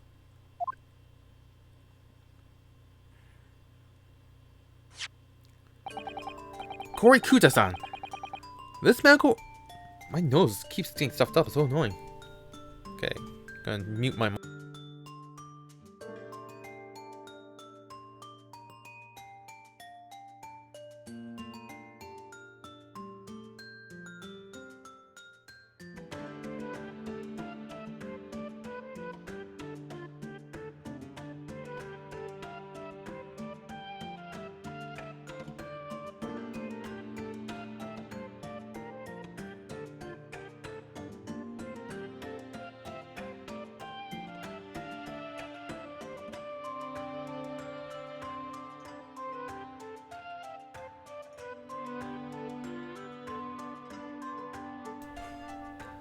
Alright. Back for blowing my nose. Hopefully that clears up. Korikuta-san! This medical report card belongs to the victim. Ah! I see. And I don't see. What of it, boy? Comparing what is written on this report card with your witness statement. Clearly something doesn't add up. Objection! Dear me, dear me. Have you already forgotten my words so soon, you amateur? Sorry, what? You are not to interrupt court proceeding with your amateurish drivel. But... Let's see if I can explain it in words you might understand. It was after 2 p.m. in the afternoon when the victim was murdered at the restaurant. Whatever he may or may not have done before that time is completely irrelevant. But that's, Remember, Ryunosuke, you don't have to use clever language or fancy words. Just make your point. Your Excellency, I believe we're finished here. There is surely no need to prolong this trial further.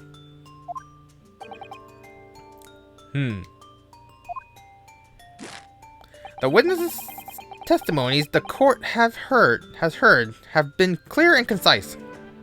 This medical report card has no bearing on the matter at all, for the simple reason that there is no one else besides this pale-faced pupil who could possibly have perpetrated this crime.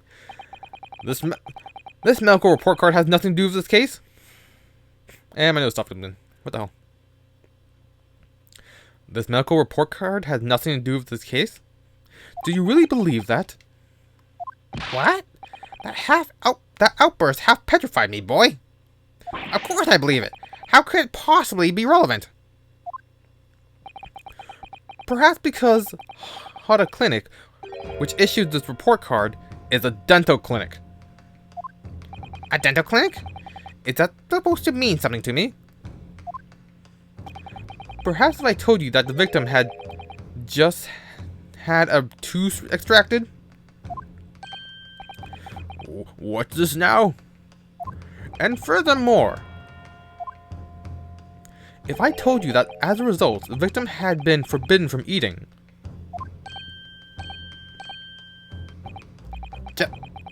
Just what are you trying to say, Cadet? He had orders not to eat? So what? It's all written up here. No food or drink other than water for 3 hours post-procedure while anesthesia wears off. What? No, that can't be. Korikuta-san.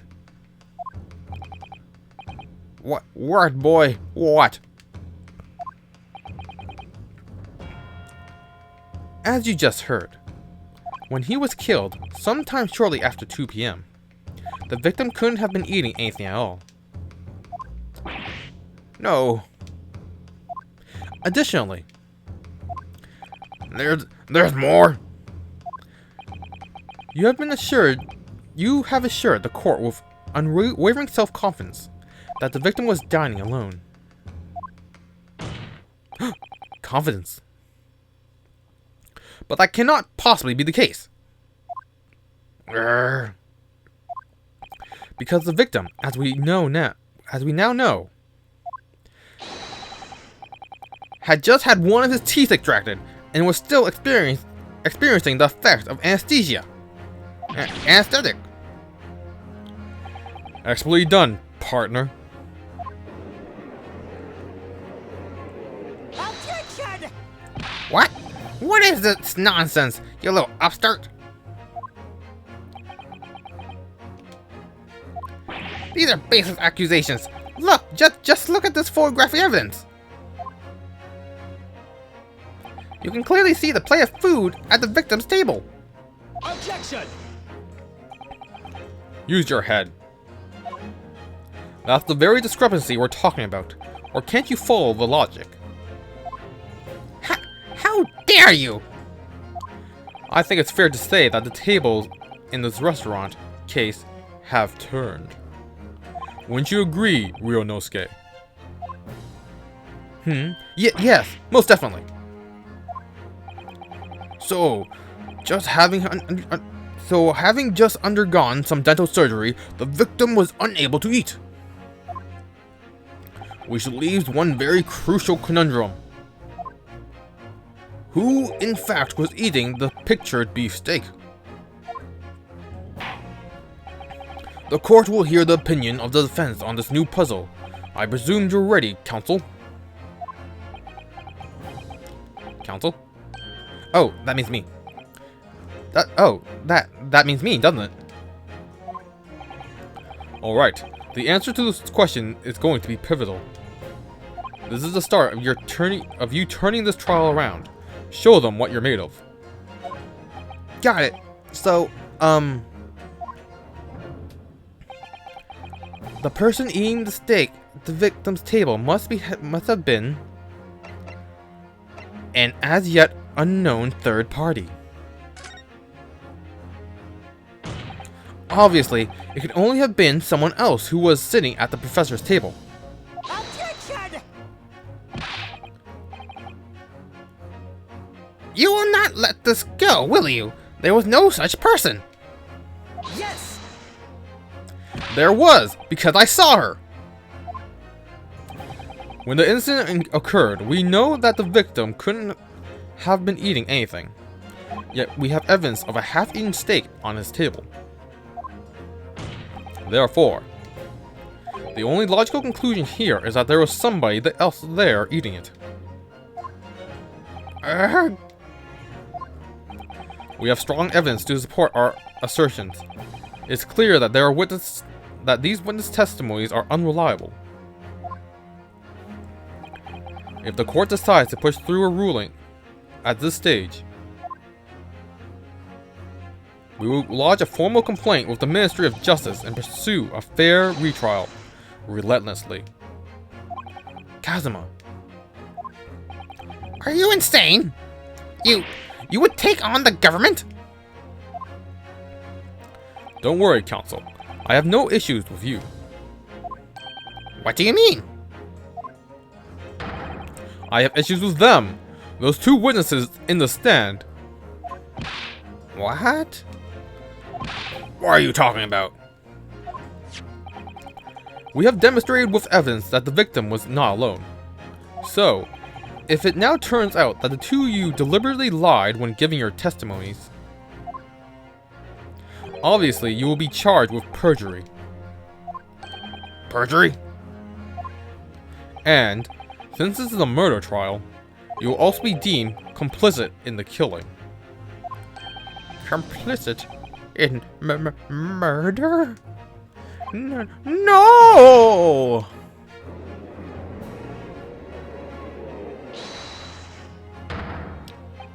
Negative. There was no mention of this at the tactical meeting. I was just following orders. That's right, as the man said. Just say that you never saw the gentlewoman. That's what they, told us. Oh. What? Did you just say... What did you just say, Korikuta-san? Oh, no. You were just following orders? Now hold on, lad. I was, say you never saw the gentlewoman. Grr. When you say gentlewoman, do you mean you saw the victim with a lady from overseas? What? Objection! What is the meaning of all this? These witnesses gave false statements? Is this true, you pair? Just one simple slip of the tongue.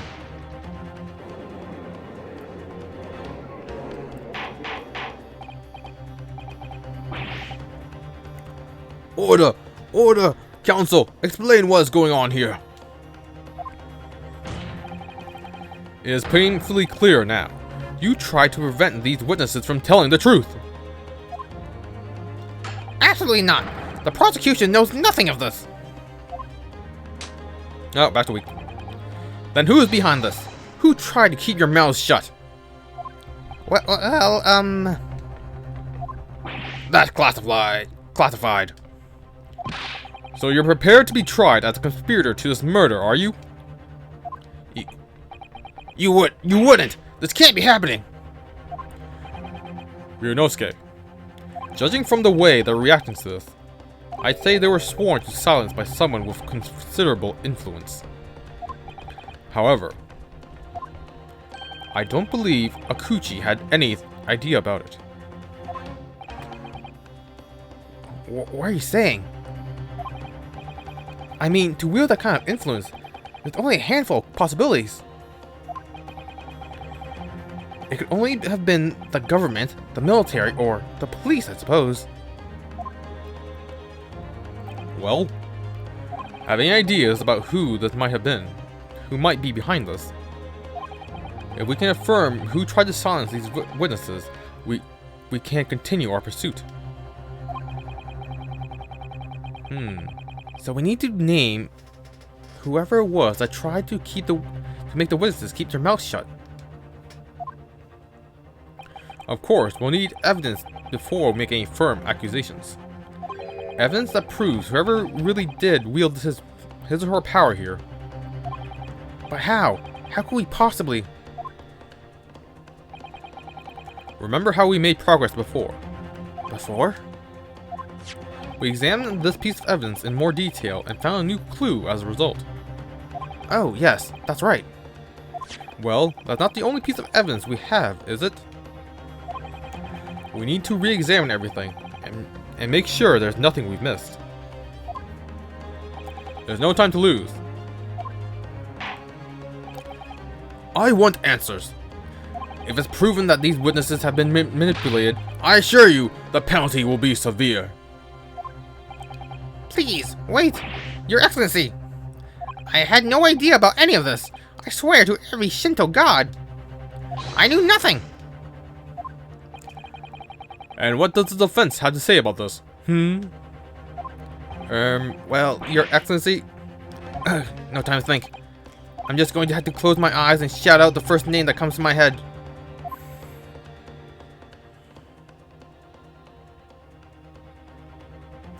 Besides the prosecution, the only person with the necessary influence to manipulate the witnesses is...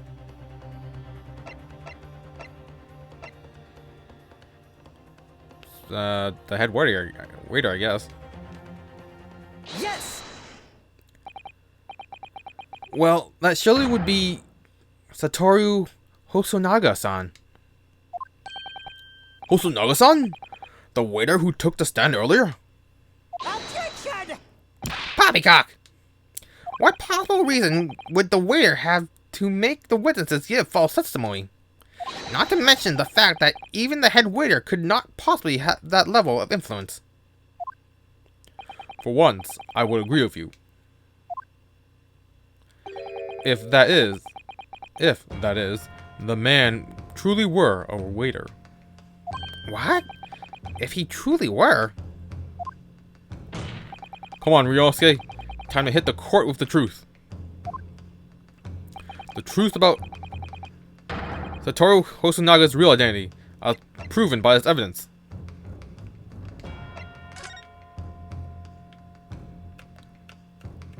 Chief Inspector Satoru Hosonaga, Primary Criminal Investigation Division, Imperial Police Bureau. Those corrupt bastards. Well, that's unexpected. What is? Look, do you see where it says the witness's name here? Satoru Hosonaga. Well, yes, business cards do tend to show the person's name. That's sort of the point. It's not the name that's unexpected. It's his job title. His job? Oh! Chief Inspector Satoru Hosonaga, Primary Criminal Investigation Division, Imperial Police Bureau. Inspector? What on earth? I have no idea. But let's face it, the police have a lot of power and influence. If they're wielding it somehow here.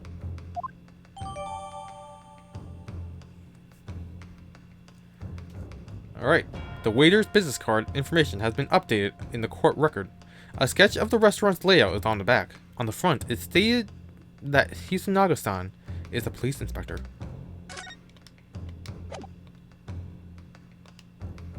Yes! The plan of the restaurant sketched by the man in question? I agree, it shows a great deal of attention and detail, but I'm not sure we can conclude anything.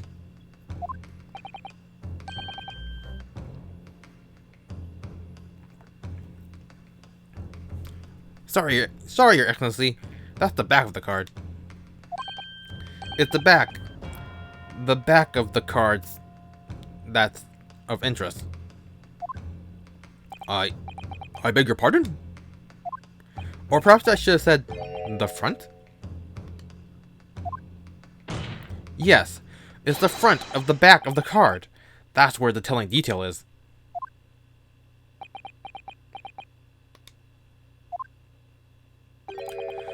Would somebody please explain what this overexcited student is trying to say? Hosonaga-san sketched the plan of the restaurant on the reverse side of his business card.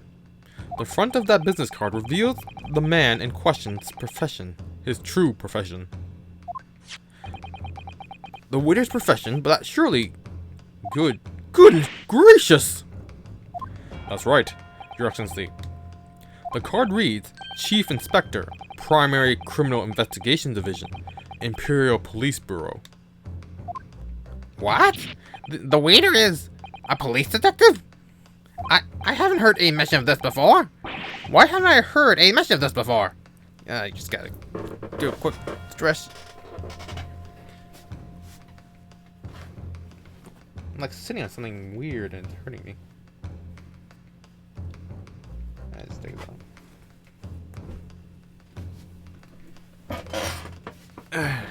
Oh, this one won't.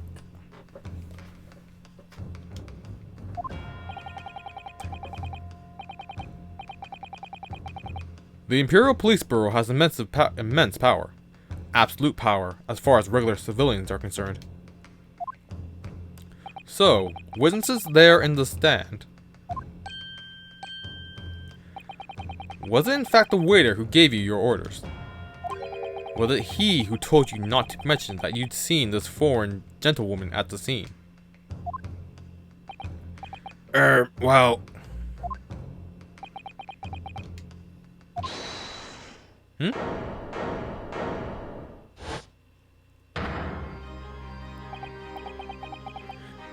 Inspector Hosonaga.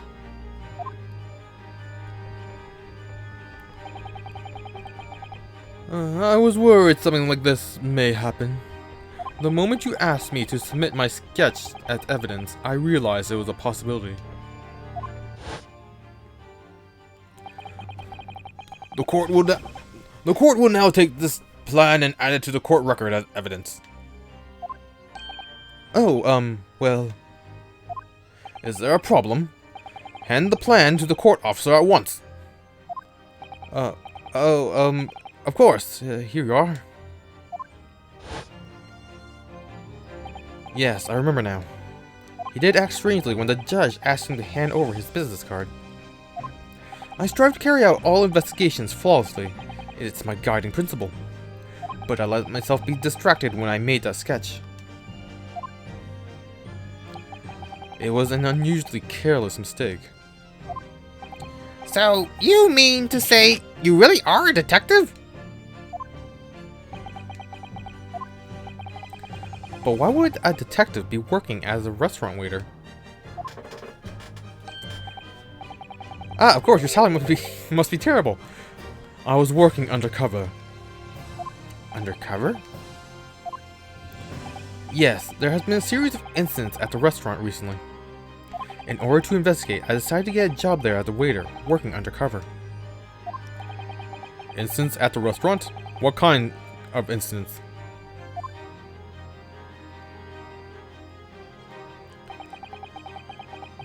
That would be classified police information, which I am not at liberty to divulge.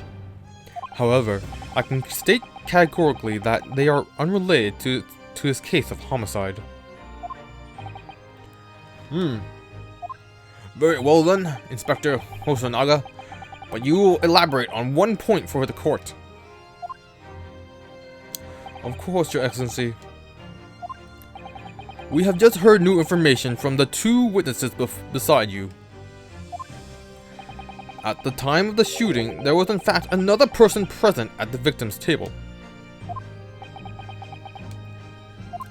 If that is indeed true, clearly you would also have been aware of this person's presence, having served at the table in question. However, your testimony did not allude to this other diner, and therefore I'm led to assume that in your professional capacity as a police officer, you require these witnesses to be in agreement. Would that be correct?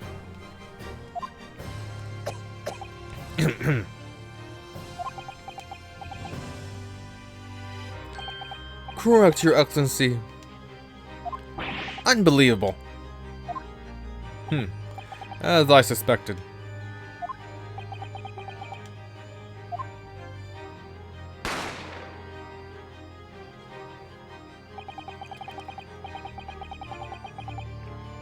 As soon as I heard the gunshot, I ran out of the kitchen to see what had happened.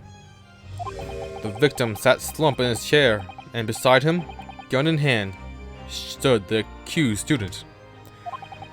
Sitting opposite the victim at the same table was a young lady whom I guessed was an Englishwoman. So the truth comes out. I immediately sealed off the restaurant and reported the incident to the bureau. It was then that I received some special orders. Special orders? You mean to say? Remove the Englishwoman from the scene at once.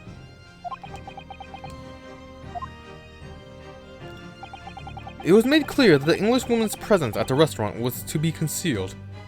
Those were my orders. But what if that Englishwoman was the killer? I think it would be in everyone's best interest not to pursue the idea. The Empire views the friendly terms of its relationship with Britain more highly than anything at the moment. An Englishman has been murdered on our soil.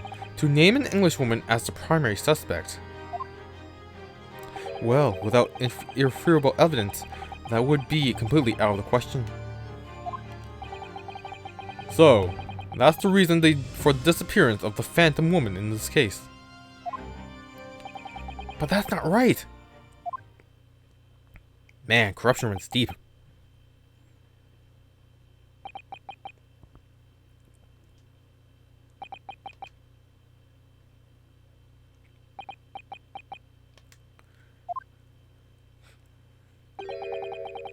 one possibility does spring to mind. What do you mean, Kazuma?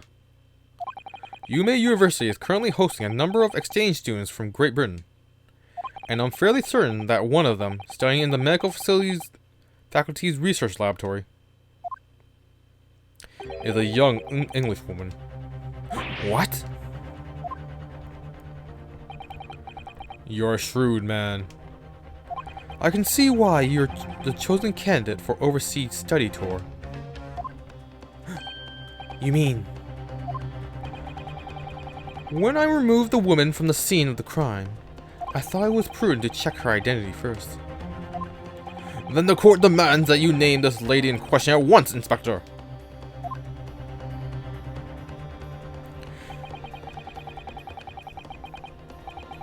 The English woman sitting at the university professor's table was a certain Miss Giselle Brett. She is indeed a foreign student studying in the research laboratory of Yume University's medical facility. What is happening here?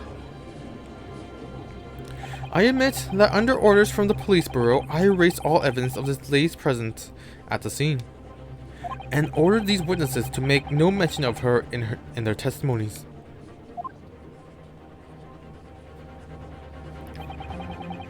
It must now be up to Your Excellency to decide how to deal with the situation.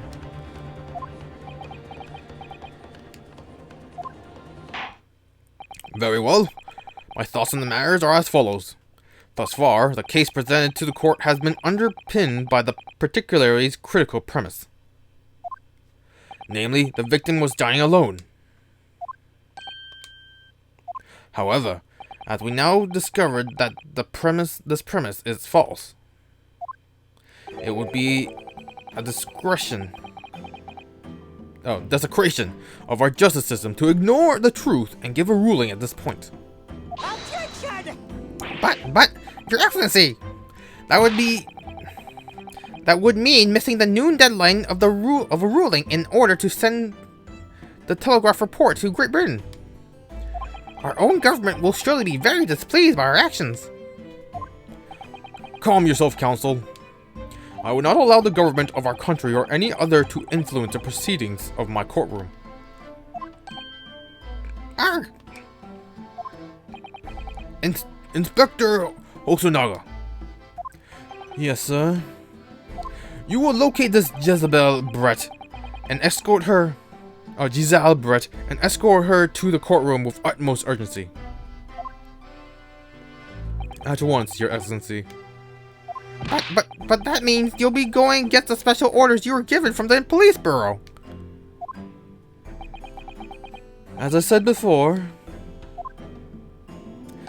it is my guiding principle to carry out all investigations flawlessly. So, it wouldn't be a problem.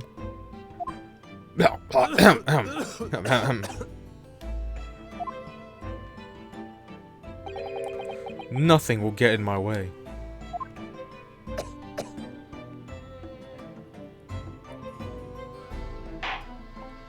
Court will be adjourned briefly. The prosecution must call the English student Giselle Brett to the witness stand. Do I make myself clear? Yes! Your Excellency! Good.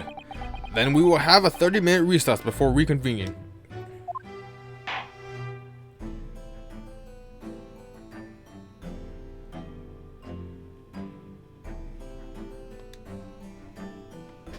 Man, I expect the first case to be a two-parter. Oh, sweet. We can have multiple save points. That means I play by myself.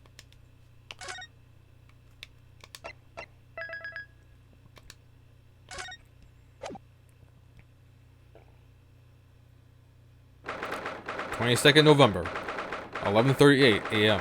Supreme Court of Judicature, Defendant's Antechamber, 5. Excellent work, Ryunosuke. That was superb. My heart was in my mouth the entire time. It was almost unbelievable. I mean, looking at you in there, you were drenched in sweat, your eyes popping, your knees knocking, and you were grinding your teeth. It was a grim sight, but before I knew it, you start finding inconsistencies in the testimonies. I think you might have a natural talent for being a lawyer. Why did my phone just turn on?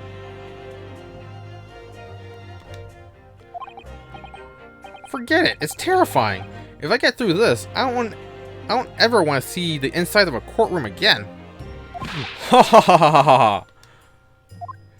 Anyway, it looks like we've exposed your phantom lady at last. Miss Giselle Brett, a student from Great Britain, is she? That's what I've been trying to tell everyone from the start. Dr. Wilson wasn't alone. There was a young woman with him.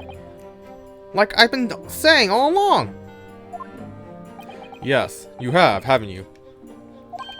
I might not be overly confident in the courtroom, but my powers of observation are one thing I'm sure of. Yes, I can see that.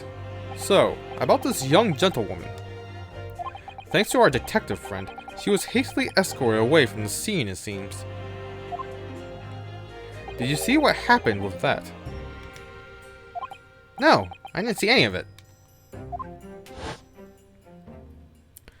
I was just on my way out of the restaurant myself. Then, on the floor next to Dr. Wilson's table, I noticed there was a gun laying on the floor. And after I bent down and picked it up,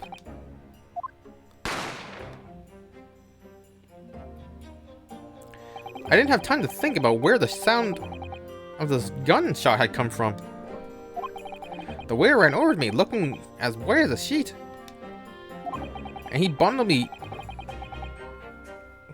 into some sort of small pantry next to the kitchen. Fast thinking by the detective, he apprehended his suspect without a moment's delay. Yes, and because I was shut in the pantry, I have no idea what happened outside in the dining area.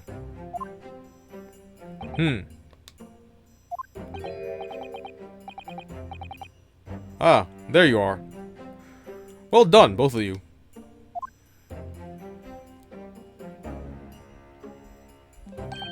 Professor Mikotaba.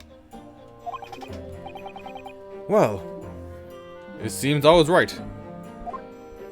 The pair of you make an outstanding team. You've exceeded my expectations, I have to say. Yes, it seems you planned this from the start. You arranged things so that I wouldn't be able to act as the lawyer in this trial. Our modern country is still in its infancy, our justice system even more so. Which is why I firmly believe that we need to send our brightest young stars overseas to learn all they can. I want to avoid a situation that may result in your study tour to Great Britain being cancelled. Well, that makes no difference. Ow, ow, ow. Man, my butt has like no cushion. Lawyer or otherwise, if I'm the kind of man who can't help his best friend avert the worst crisis of his life, I shouldn't waste everyone's time by going to study overseas anyways. What? What are you saying, Kazuma? So that's your stance. I was afraid you'd feel that way. Kazuma! Well then, it looks like it all comes down to you, young man. To me? Yes, you need to prove your innocence and uncover what really took place in that restaurant. I must say, I very much want to know the truth. After all, I have a personal connection in this case. Come to think of it, he did say the same thing earlier this morning, didn't he? If you don't mind me asking, Professor, did you know the victim? Yes, I did. As you're probably aware, Dr. John H. Wilson was a visiting professor at UMA, and it was I who invited him. Oh, I see. I didn't know that before. Anyway, you're about to go into battle. The victim was a university professor from Great Britain, and a well-known one at that.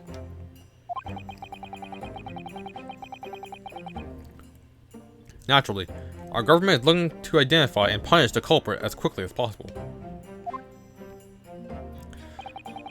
But let's not forget who we're up against. The gentlewoman, whose involvement our police bureau went to extraordinary lengths to hide. Yes, and I'm sure the prosecution will be using every tool at their disposal to quash your case. But I have no doubt that the pair of you will put up a good fight, right to the last.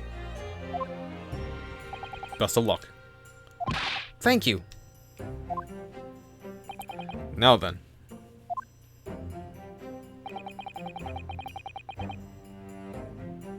I need you to run an errand at the university at once. There's something I think we may need. Of course. Good luck, Kazuma-sama.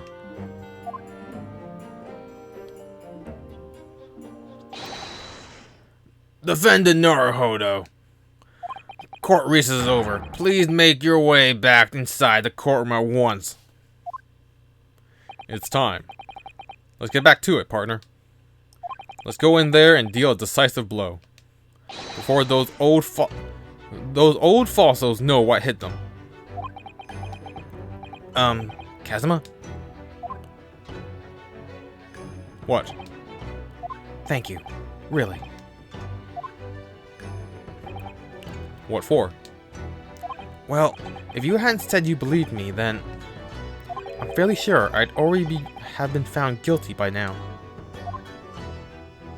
Look, I have faith in you. As a lawyer and as a friend. Coming from you, that means a lot. If I'm found guilty in this trial, he's really going to give up on his dream. Oh god, what's wrong with me? He's really going to give up on his dream of studying abroad. That's the kind of true friend he is. So this isn't just my battle anymore. Whoever we're up against, we absolutely cannot afford to lose. Alright then. I'll save the thank yous for after the trial. You can treat me to one of those sukiyaki meals I like from Yume Cafeteria on University Street. With an extra large portion, of course. Ah, sukiyaki. Oh. I meant that well.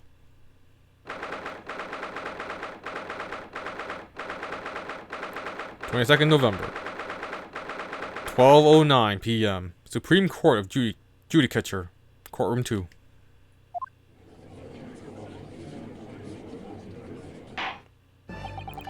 The court hereby resumes the trial of Ryunosuke Naruhodo. Prosecutor Akuchi, have you managed to subpoena the witness? Yes, Your Excellency! Against all odds! And thanks to a certain young strapling, the prosecution is now under rather painful scrutiny from the government.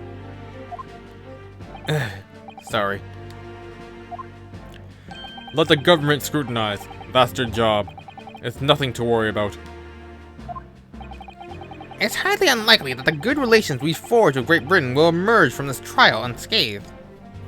Will you still think that there's nothing to worry about when this new treaty breaks down our nation... wait, what? Will you still think there is nothing to worry about when the new treaty breaks down and our nation's founders? That last part didn't make sense to me. Again, terribly sorry. If the friendship between our nations is really so fragile, then the treaty isn't worth the paper it's written on. You really have nothing to worry about, Ryunosuke. What do you mean? A secret trial, anxiety over some foreign government's opinions, a bungled investigation, missing witnesses. Is this what our nation's justice system is? Is this the Supreme Court of Japan? Or of England's? Shut up! Shut up, you jumped up rookie boy! You and your friend know nothing! Nothing of the situation our nation finds itself in. By aligning ourselves with this great world power, we'll become strong. Diplomacy has never become more crucial. Has never been more crucial. Steady political maneuvering is what will secure our futures.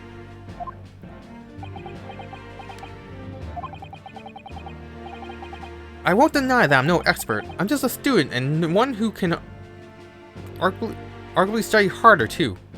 But standing here now in our Supreme Court, there is one thing I feel very strongly. A country that fails to uphold the truth in its justice system is a country with no future at all.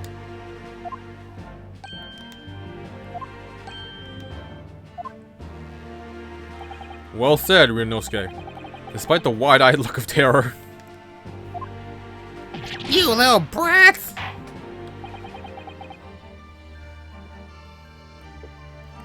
Thank you, Counsel.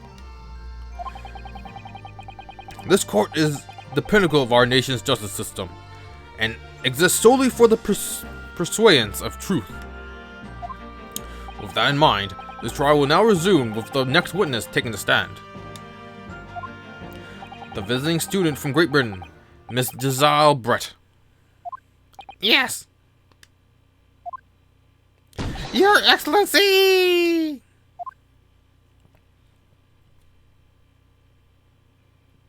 Wow, that is quite something.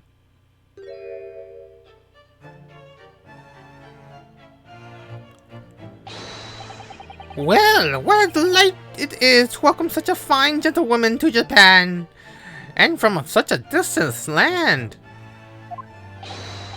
Tea! Someone bring English tea! In England, no discussion can take place without tea. Is that true? No idea. So, could we possibly trouble you to state your name and occupation for the court? Of course. My name is Satoru Hosonaga. I've been working undercover as the head waiter at La Carnival. Yes, we know all about you already. Inspector Hosonaga, where are your manners? In England, it's always ladies first. Is that true? No idea. More importantly, a little earlier today, you said something to me. You said your powers of observation are one thing you're sure of. Oh, yes. I think I did, didn't I? Yet your description for this amazing sight was simply a woman. Sorry, Ryunosuke, but powers of observation aside, your power of description are sorely lacking. Guilty. So, dear lady, once again, if we may trouble you for your name and occupation, please.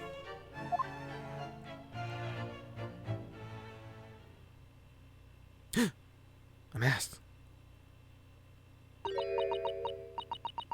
Right, she'll be speaking English, won't she? Meep.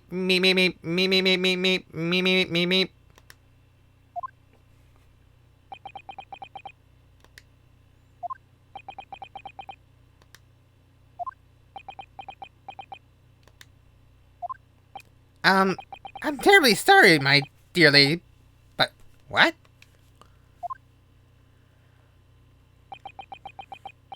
Me.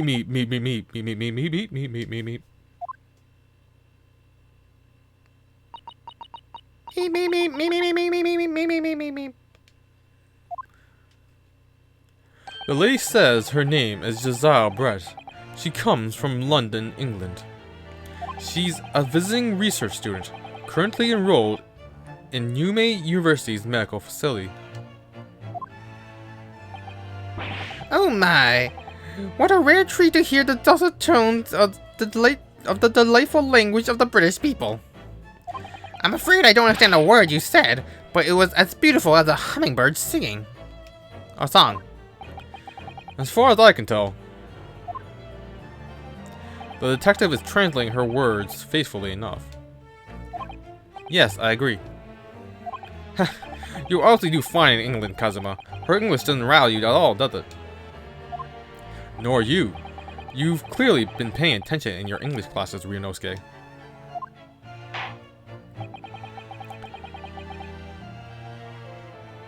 The court thanks the beautiful lady for taking the stand. Now, if we may trouble you to confirm something, Miss Brett. 3 days ago, at the restaurant called La Carnival, a grim murder took place. The court has been led to believe that you were dining there with the victim, Dr. Wilson, at the time. Is that correct?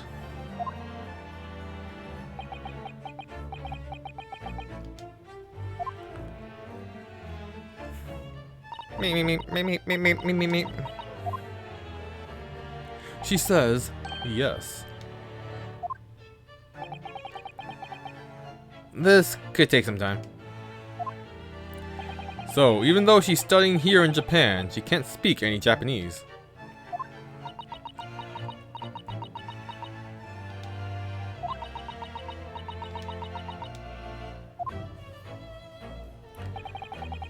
She'd like to apologize for disappearing from the scene. She said that it was due to a presentation at the university, so she had to leave immediately.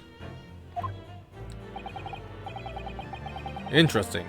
When you're the one who engineered her escape.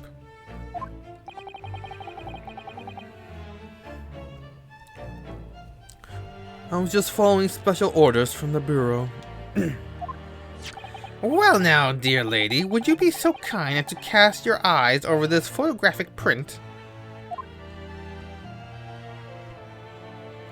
Seeing as you were so, unfortunately, present at the scene of the crime, could it be that your resplendent eyes caught sight of the wicked perpetrator, perhaps? Me. Apparently, it was a very frightening and sorrowful sight. Do you mean to say? Yes, it would appear the lady did witness the crime. The very moment when the accused, standing right there in this courtroom, shot the victim in cold blood.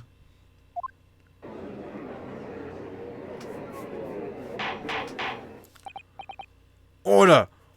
Order in the court! Did you hear that, Your Excellency? Here we have an absolutely conclusive witness statement. Well, it looks like it's clear now. Clear who our real enemy is. Unfortunately, I have to ask you formally to testify, if you please. Kindly tell the court the exact nature of this frightening and sorrowful sight you described.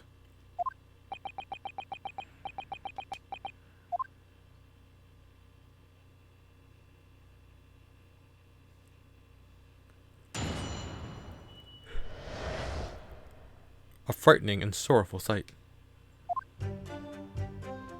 Me. I had arranged to meet for a slightly late luncheon with Dr. Wilson that day. The professor was unable to eat, so I ordered for myself only, a beefsteak. Me. After a while, the accused came over to greet the professor, and they got into a fierce argument. Then, not long afterwards, the accused took the professor's gun and shot him right before my eyes. Me. I don't carry a gun myself, so obviously I couldn't have been the culprit. No,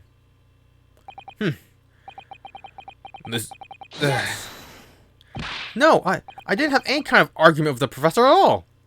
Objection! Quiet, you filthy wretch! Look at you, you black-hearted blackguard, and look at the snow-white angel. I'm sure even a dark-minded scoundrel like you can imagine whose words the court is going to believe. Ugh. You're still making the same mistakes, Rinosuke. You mustn't blurt out when you're goaded like that. That's a lesson you need to learn. But he's so annoying. Of course, I was at the scene as well. I took statements from this lady and the 2 witnesses who testified before and reported back to the Bureau. It was decided that Miss Brett was not involved, so I let her go. The testimonies of the last 2 witnesses were completely worthless, however. Well, even so. On the day in question, the lady was wearing the same outfit she is today. As you can see, there is nowhere about her person where she could conceal a firearm. It's a swan, isn't it? The swan had the laser. I would think that she could hide a gun almost anywhere in that outfit if she were wanted to. Unless and until the precise location where the witness is to have hidden a weapon can be shown, this is moot. There are no pockets in my outfit. I have nowhere to hide a gun. Those are the witness's own words on the matter. This is ridiculous. If only I was allowed to lift her up her dress, I could prove it. Don't think about doing anything rash, Ryunosuke. But I didn't fire the gun I picked up. There must have been another gun there that day. You're right about that, which means this lady was hiding a gun somewhere. Under her hat, perhaps? Yes, that's what we have to prove now. And to do so, we need to pull her testimony apart. The defense may now cross-examine the witness. Oh, yes, Your Excellency.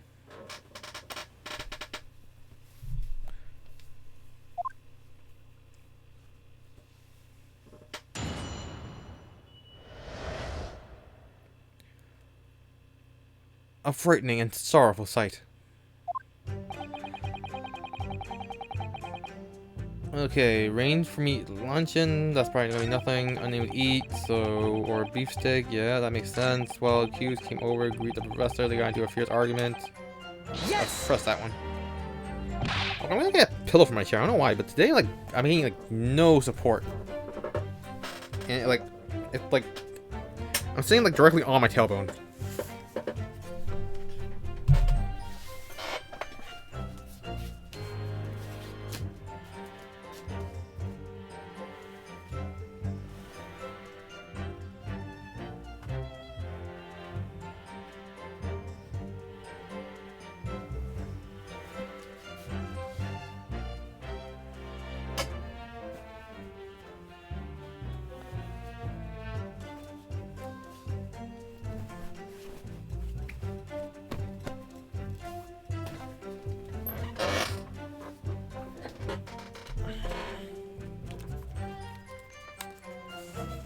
I really feel better. Also, I'm now like raised up an additional inch.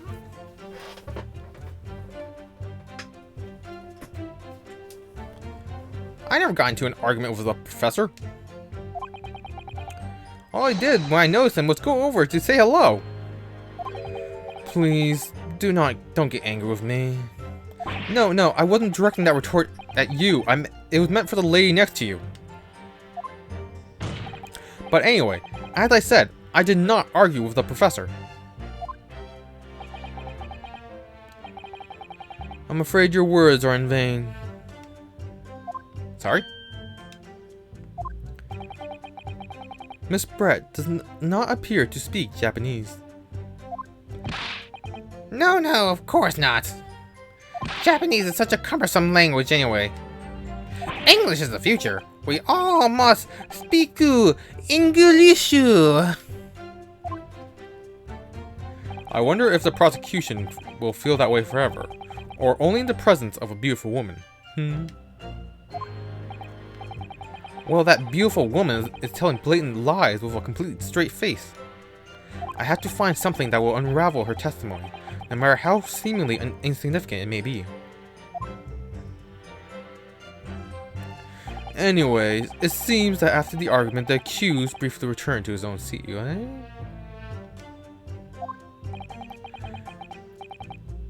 That part ties in with what you said, doesn't it?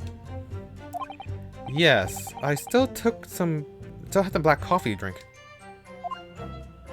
And the next time you got up after that was when I finished my coffee and stood up to leave.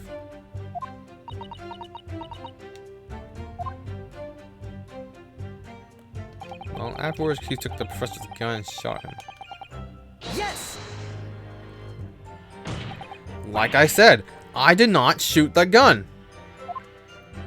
And like I said, there's no point in repeating that assertion over and over again. Well, I wasn't expecting to be attacked by my own side. Nevertheless, defendant, you can't deny that when the shot rang out in the restaurant, you had a gun in your hand. Well, yes, that's true, but all I did was pick up the gun I saw on the floor next to the professor as I was leaving the restaurant.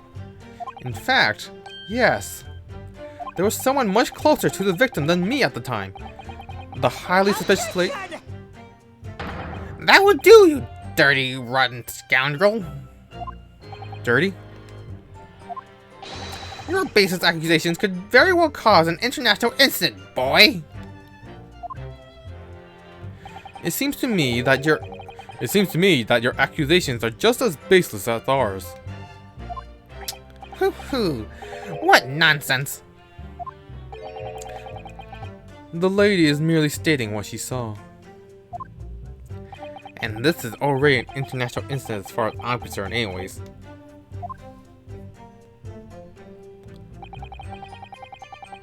I don't carry a gun myself, so obviously I couldn't have been the culprit. Oops, I forgot to press that. So she's maintaining that you got into an argument with the professor, at the end of which you shot him. Which is an out and out total unfounded lie. Oh no, that's me. Which is an out and out totally unfounded lie. Still, her statement is very compelling. After all, she's so elegant, refined, young and beautiful. Gentlewoman from Britain. In stark contrast to you, dressed from head to toe in a dull black school uniform. I'm dressed exactly the same way as you are, except for the flapping red ribbons. Which, how? Well, anyway, this is our only chance to expose her testimony as the fiction that it is. If we can't do that, the trial is over. Even with your thick skin, you must be able to feel the murderous look you're getting from around the room. Only too well. I feel half dead already. And the fact that I can't see a single inconsistency in her testimony isn't making me feel any better either. The first thing to do is to press her on any of her statements that seem even slightly off to you. Do that, and an opening will present itself. I promise you. I need to expose the true face of the exotic foreigner that's hiding behind the mask. That's what I should be aiming for in this cross-examination.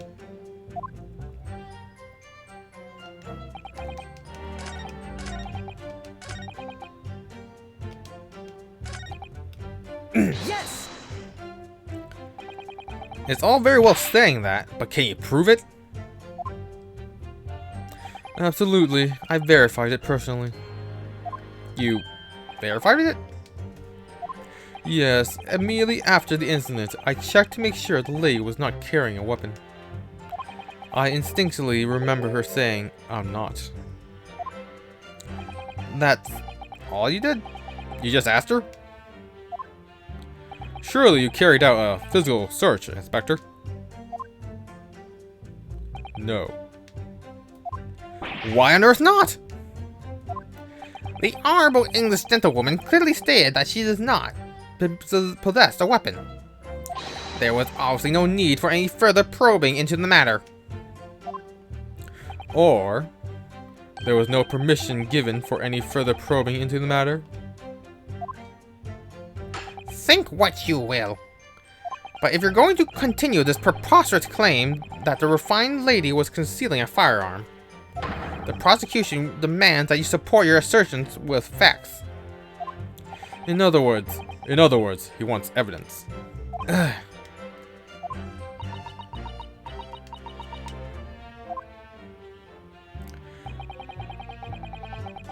lady wishes to point out that of course she wanted to stay and assist with the investigation, but she was in a hurry to give a presentation at the university, so she was compelled to leave. Not to mention the fact that your office told you to get the woman out of there. Not get her out of there, I just urged her to leave. The lady would like to point out that she in no way meant to run away from the scene of the crime. Which is why she's only too happy to cooperate and testify here in court today, of course. Unlike a certain student who refuses to admit when the game is up.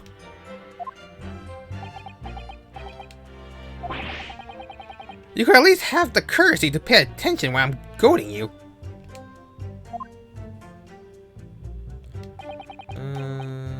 Yep. So let's just skip this. Do we have...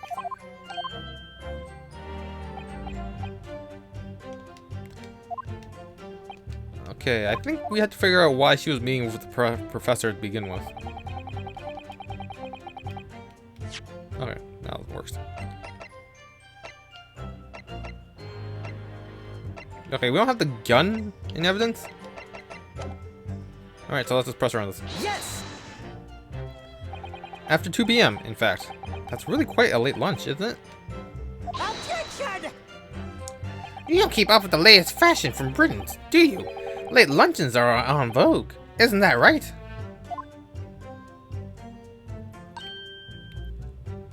No.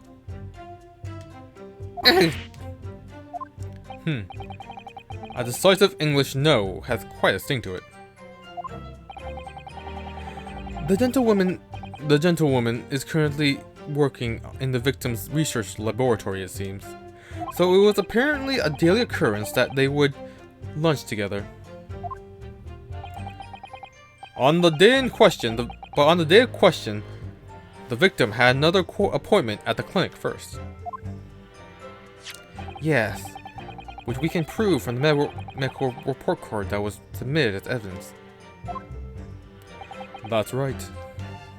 Miss Brett and the victim went to lunch following the victim's treatment, which is why it was so late. Yes, that all makes perfect sense.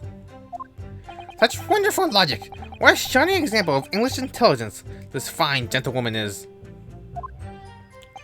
So you both arrived at the restaurant. What happened next?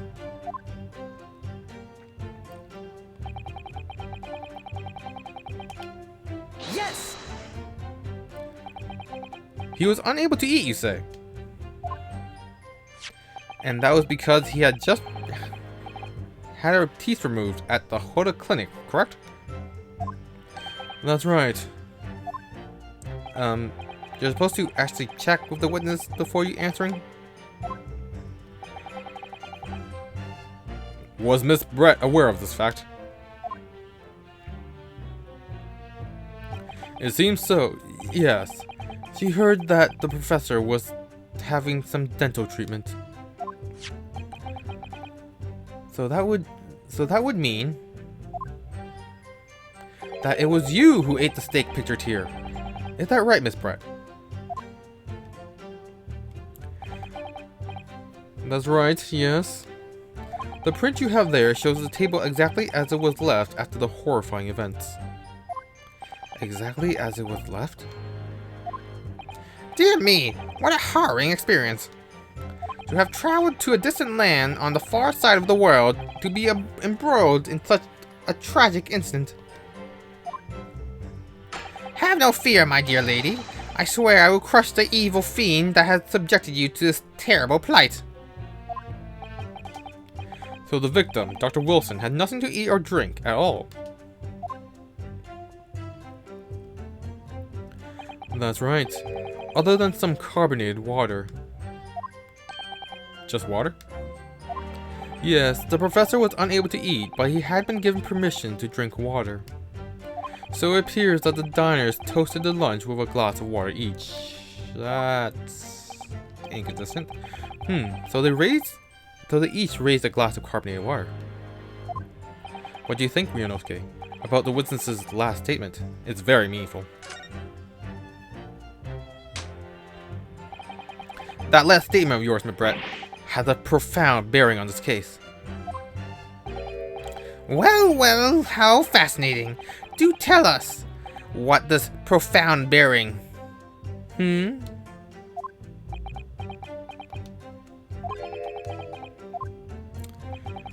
significance of the statement will be apparent when the time is right. The defense calls for the witness's last statement to be formally added to the testimony. Well sidestepped, counsel. Very well. Miss Brett, kindly repeat what you just said to be added to your official testimony. Gladly, she said. That was brilliant, Kazuma. I'm going to remember that one. Which one?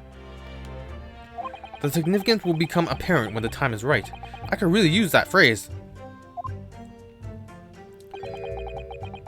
I'd hope there are some more useful tips you're picking up from this experience than that, Ryunosuke.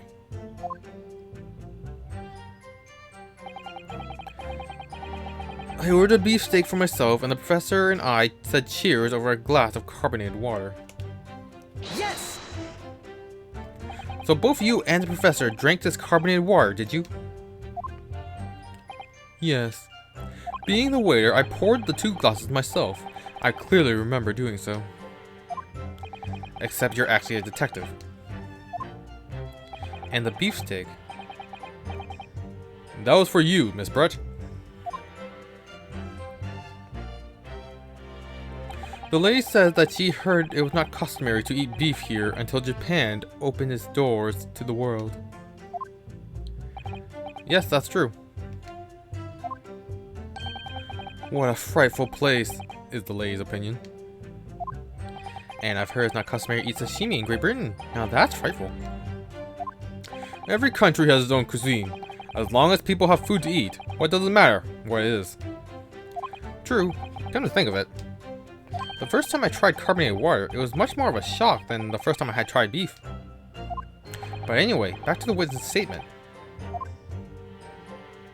Somehow, I feel like there's something out of place in what she's saying. We need to pounce on even the slightest thing now. Because you never know what might lead us to our goal. Our goal of turning this trial around. Understood, Kazuma.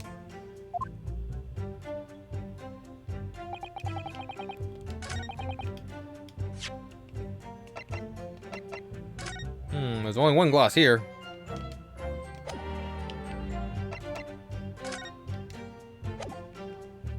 Unless he drank out the vase. Yes! That's it. Let me just confirm something, please. It's to do with this photographic print. Just a short while ago, you spoke of this print showing the victim's table at the crime scene. That it was exactly as it was left.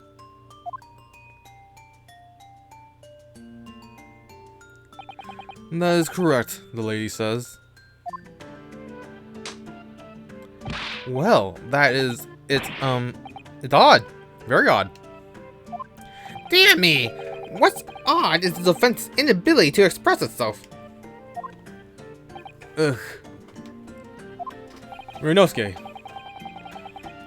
what is it about the print that looks odd to you? Well, obviously it's the cheers. That cheers? Miss Brett just told us that she and the professor said cheers over a glass of water. But if that's true, there should be 2 glasses on the table, not 1. You're quite right, Counsel. There's only 1 glass pictured here. Objection! Are we supposed to be impressed by this nitpicking over minutiae? What possible difference does the presence or absence of one glass make on the case? Objection! Minutiae, you say? Could it be that the detective here removed the glass from the table to conceal the lady's presence? Of course not. I would never do something so reckless. But there should have been 2 glasses on the table. Are you trying to tell me you can clink with only 1 glass? You're quite right. I certainly took 2 glasses to the table.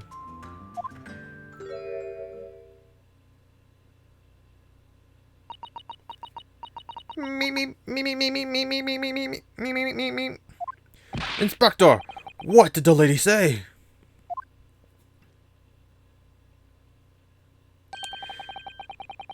It would seem that it was Miss Brett who took the glass from the table.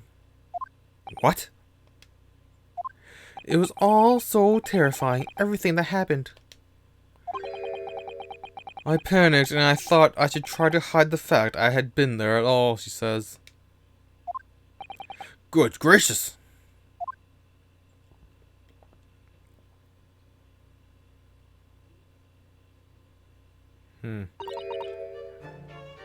Sorry. There! As I assured the court before, there is no consequences at all. Oh, please. We must remember that this student had just murdered this lady's luncheon companion before her very eyes. Who could blame her for concealing a glass or 2 in her state of disarray? That's absurd. Oh, really? So, do we take it that you're now going to accuse this vulnerable, young, and beautiful woman of mischief? What? No. This can't just be put down to mischief. I'd like to know exactly how the lady took the glass from the scene. Me.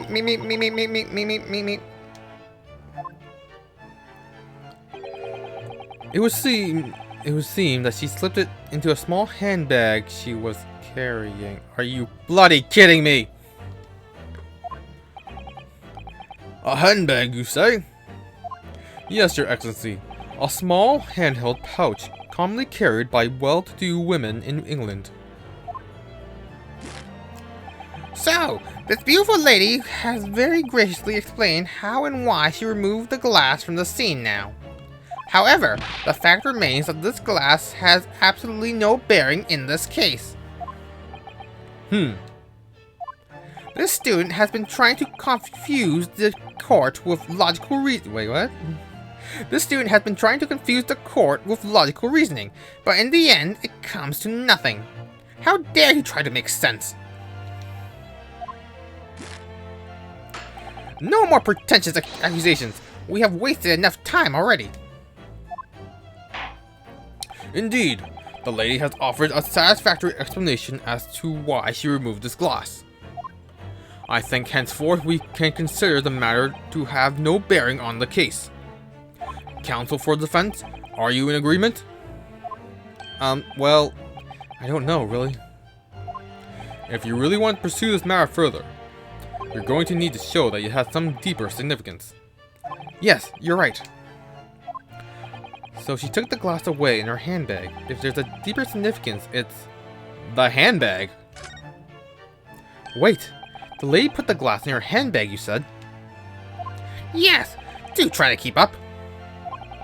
It's already been explained to the court that all English gentlewomen carry handbags for small items. Let me see. A little while ago, Miss Brett stated the following. There are no pockets in my outfit. I have nowhere to hide a gun. But what she forgot to mention was her handbag, in which it would be perfectly possible to conceal a gun. You're right.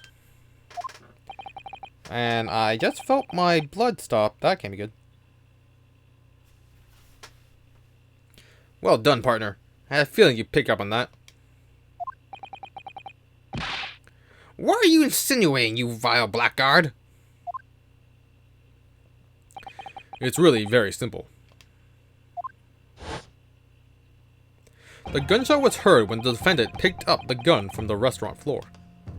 As he didn't fire the gun, we can deduce there must have been another firearm at the scene. The true murder weapon, if you will.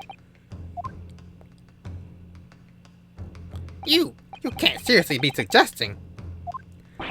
Inspector Hosonaga. Yes? Did you or did you not search Miss Giselle Brett's handbag on the day of the murder? No, sir. I did not. As I thought. In other words, a gun, the one that was actually used to kill the professor, could have been hidden in Miss Brett's handbag. No!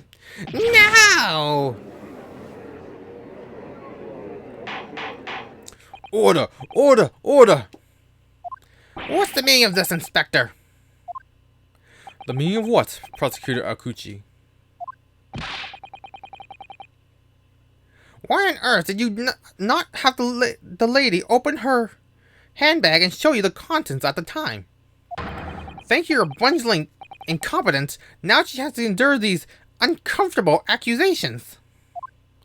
Brilliant work, partner. Now we have a chance to expose the real woman behind the mask. Do you really think so, Kazuma?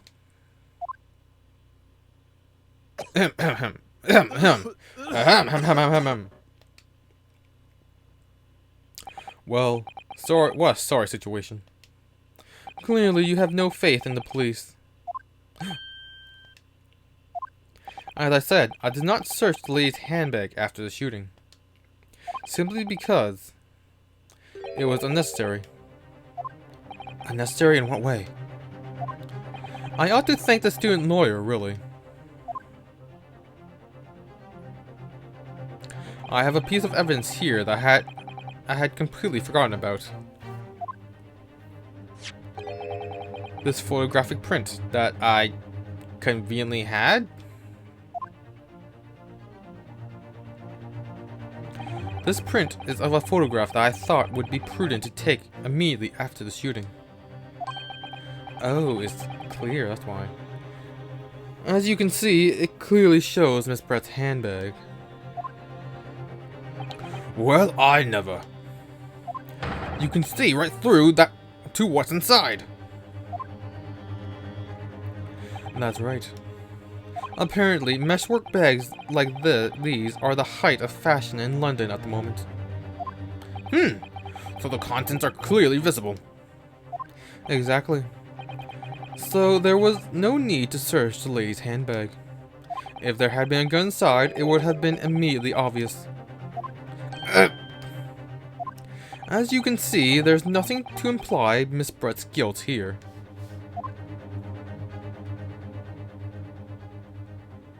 Thank you for helping prove that, Naruhodo-san.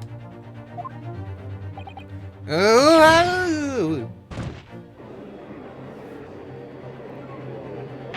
There must be a hidden compartment then. Order! Order! Inspector Hosonaga, you will submit that print as evidence at once. Certainly, Your Excellency. The photograph of the handbag has been entered into the courtroom record. A photograph taken by Hosonaga-san after the incident occurred. It shows Miss Brett's handbag on a chair by the victim's table.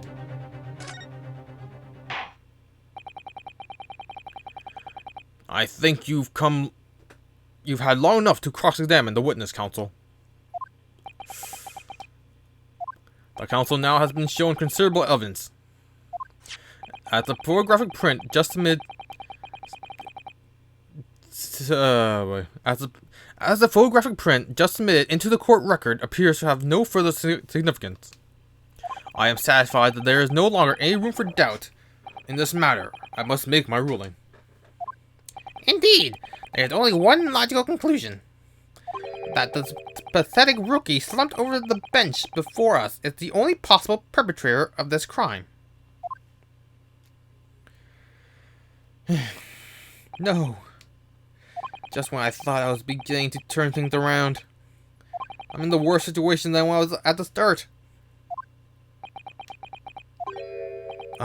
Kazuma? I'm sorry, Ryunosuke. Now that the cross-examination of the witness is over, there's no way to force the trial to continue. What? You mean... this is it? It's like sitting in a weird way.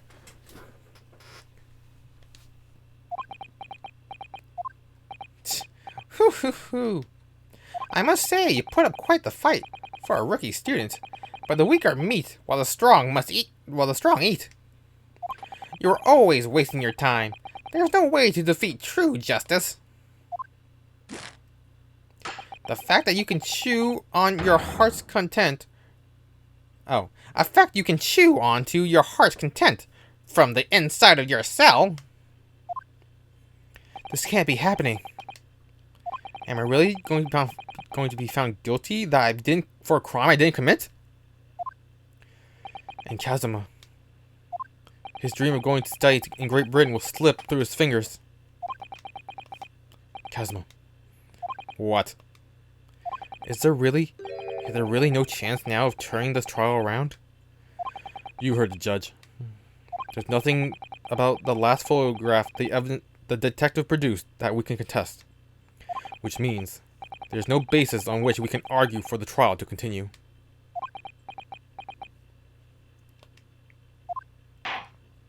Very well. I will now proceed immediately to the ruling.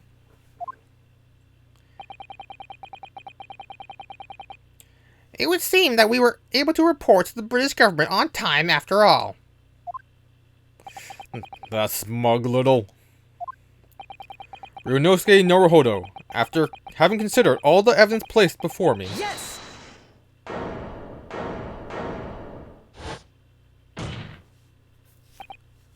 Wait, Your Excellency! Ryunosuke? I don't think you can rule on this case yet. Objection! This amateurness is getting tedious. His Excellency deems that this trial is over. He gives his rulings. That is the most basic protocol of the courtroom. Yes! Your Excellency, just a moment ago you said this.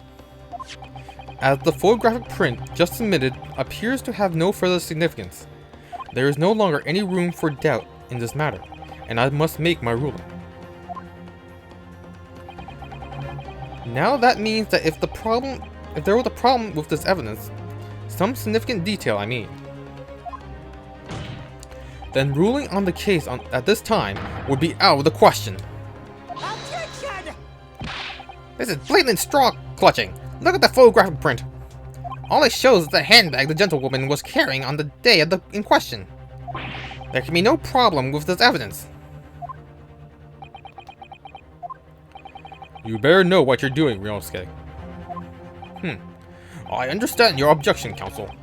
Certainly, the new evidence submitted by the detective has not undergone the court's scrutiny.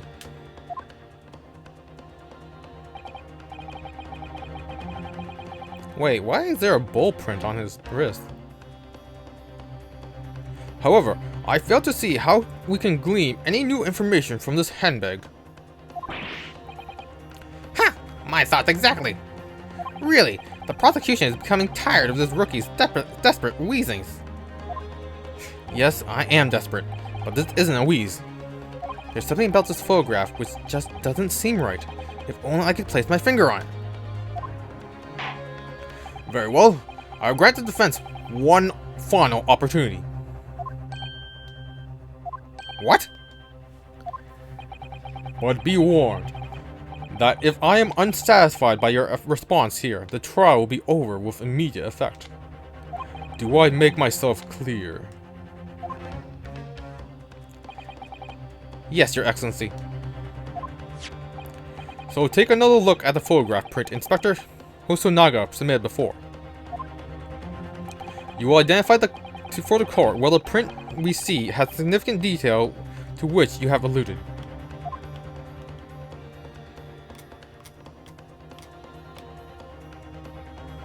Okay, so it's not doing the pop-up thing, so I had to just do it normally. Yes! Look at this here. There's a very unusual mark on the victim's wrist. That's true. It looks almost like a burn of some description. Objection! Dear me, I was pondering what new piffle you would come out with. A burn, you say? On the victim's wrist? Clearly that has nothing whatsoever to do with the magnificent lady's handbag. Yes, that is a burn mark, you're right. Go on, Inspector. The police coroner also noticed it when he was performing the post-mortem examination. It was deemed unrelated to the cause of death, though he didn't note it in his report. What did I tell you? In any case, we have no idea when the victim suffered this burn, do we? And no possible way of knowing either. The more I look at it, the more I find myself intrigued by the curious shape of this mark. However, as Prosecutor Ouchi, that is how you pronounce the name, it's Ouchi, points out, unless a firm connection to the case can be shown, I cannot allow any further time to be spent on precise details of this burn. Meep. Excuse me, Your Excellency. It would seem Miss Brett has a lunch appointment with the Dean and other university staff. She would like to know if she may be excused from the stand now. Ah, of course, dear lady. We shan't hold you up any longer. I'm quite sure His Excellency is about to give his final ruling anyway. What's your thinking on this, Ryunosuke? Do you believe that this burn does have something to do with the case? To be honest, I'm not really sure. but if I don't keep pushing, then it's all over. So I was just thinking I should keep digging and hope that I might uncover something useful. Yes, you're right. I am? If we can just link the burn to the case, if we can do that, we might be able to prise the shutting door back open again. Just give up, Counsel. You can't possibly hope to do that. Indeed. I'm afraid that without evidence, I can't allow you to pursue what is little more than conjecture. But if we had evidence that would irrefutably link the burn on the victim's wrist to the case, then would you allow it?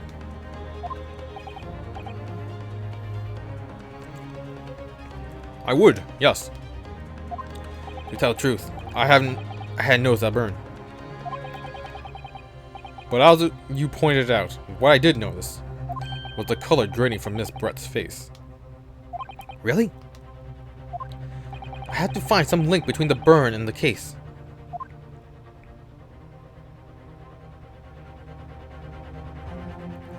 This is the moment of truth. It's time to find some evidence that proves what the burn really means. So then, the defense will now present this evidence to the court. The evidence that demonstrates the inextricable connection between the victim's burn and this trial.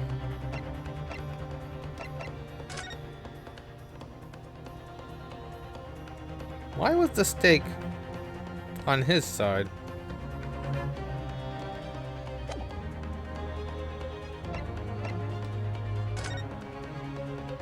Would it be this one?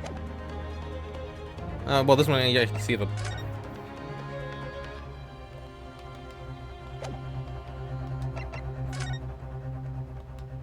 Yeah, you can't see it in that one, so this one's probably it. Yes! What's this, Counsel? Yet another print? Yes, Your Excellency. I believe photographic prints are an amazing invention. When we humans look at a scene, we miss things. But in a photograph, things that we may have overlooked at the time are recorded forevermore. Do hurry up, rookie. What are you trying to say? To inconvenience this poor lady any further would be quite inexcusable.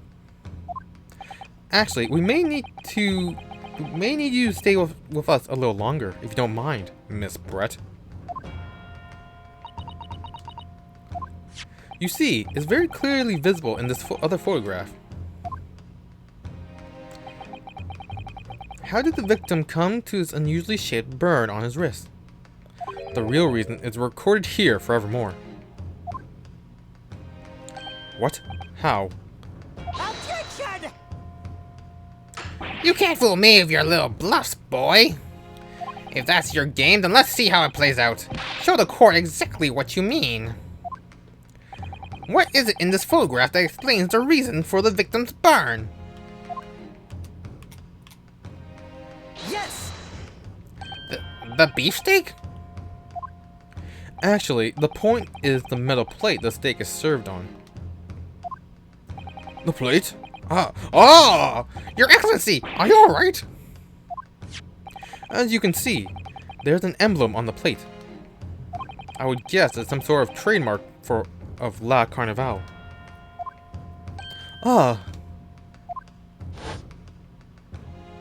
This emblem on the plate and the victim's burn Are the exact same shape. Ah! Rinosuke, you're a genius! You're spot on. Which means the victim must have suffered this burn while he was present at the restaurant. Objection! But even if that's the case, we can't know if that happened on the day in question or not. It could have been the day before, or the day before that. It most likely happened on some other unrelated time. Well, shit. Objection!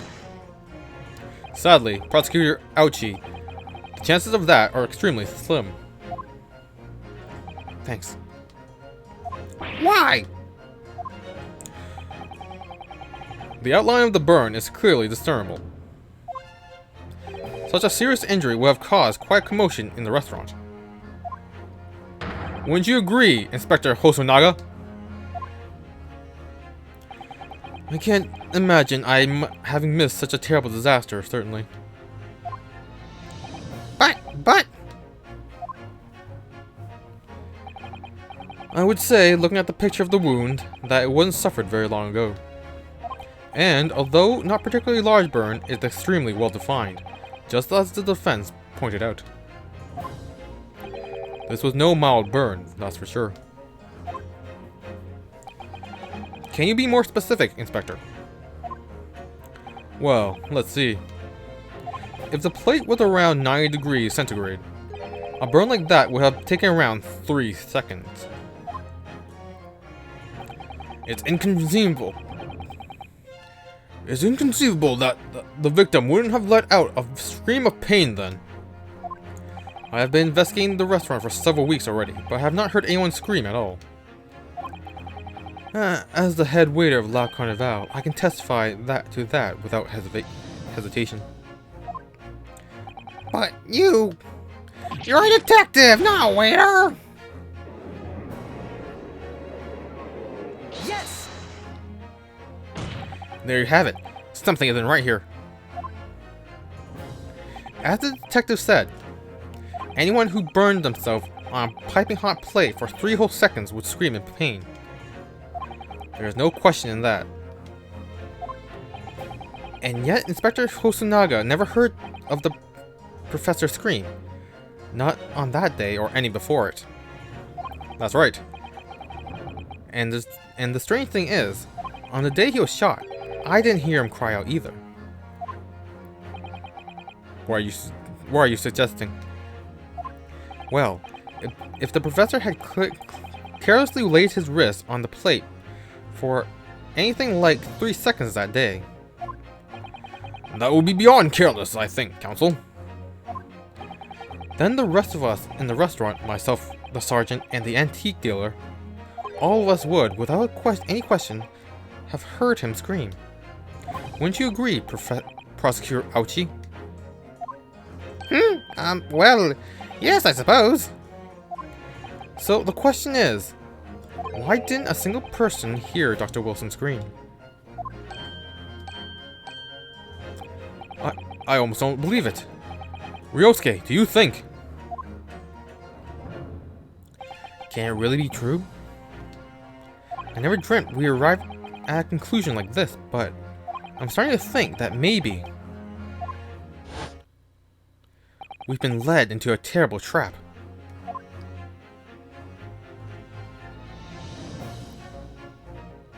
There's only one explanation I can think of that makes sense of this apparent impossibility. On the day in question, when he suffered the burn on his wrist, Dr. Wilson was either already dead or he was asleep. Was already deceased. No man could remain silent while his wrist was burning on a piping hot plate for 3 whole seconds. That's clearly impossible, apart from one in particular situation. Counsel, are you suggesting? Yes, it's only possible if the man was already dead. Already Dead?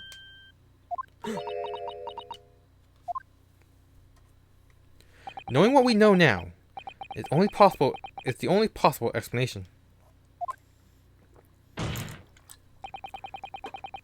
When the beefsteak was brought to Dr. Wilson's table that day, the professor Was already dead.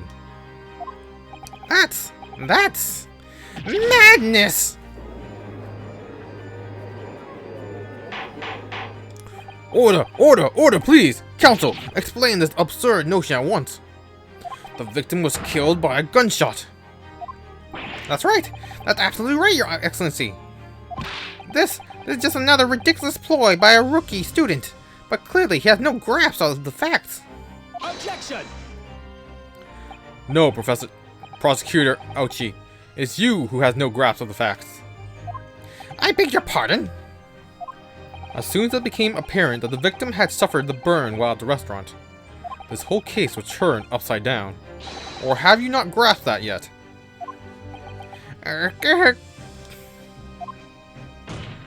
Your Excellency, the court must hear from the witness again.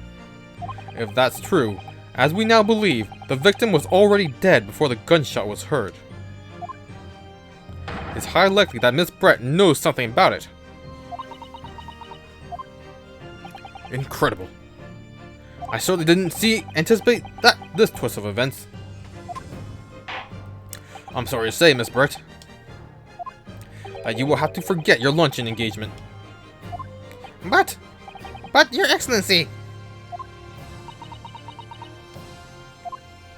The justice system in our country may be in its infancy, but rest assured, all reasonable doubt must be dispelled before I'm prepared to pass judgment. Thank you, Your Excellency.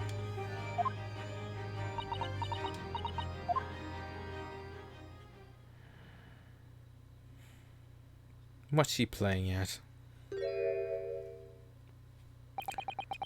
What with that smile? Yes, of course. I mean, I'd be delighted to help. Especially if it helps relations between my country and yours. How you do a British accent? Cheerio. Oh, that. No, that's Cockney. And I just slammed my ball. Oh, God.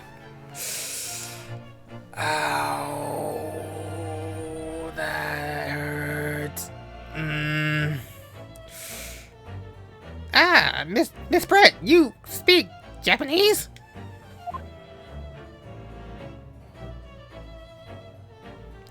Well, of course I do. I'm studying in your country after all. But then, why have you been speaking through an interpreter until now? My mother tongue The Queen's English is the most refined and elegant language in the world. As a gentlewoman, I try to avoid speaking your vulgar tones as much as possible.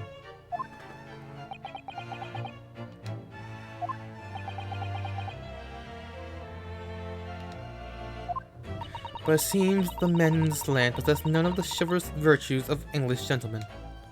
So I can see that I shall have to lower myself to communicate to you all on your own level. Oh, well. You are the epitome of a true English gentlewoman. We are truly honored by this lavish consideration by you so graciously afford us. I see. In that case, Miss Brett, I will now ask you to testify in your own words about the events leading up to the death of the victim, Dr. Wilson.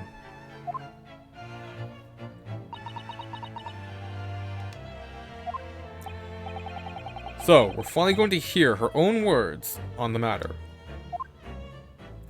Things are getting interesting. Ryunosuke.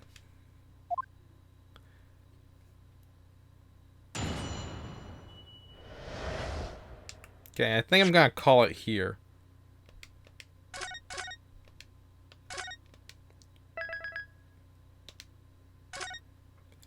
Alright.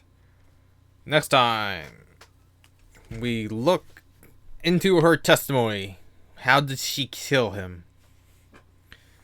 And what lies will she tell us now? Well, time for me to end the stream. So thank you everyone who joined me today. And I will see you all next time. Bye-bye.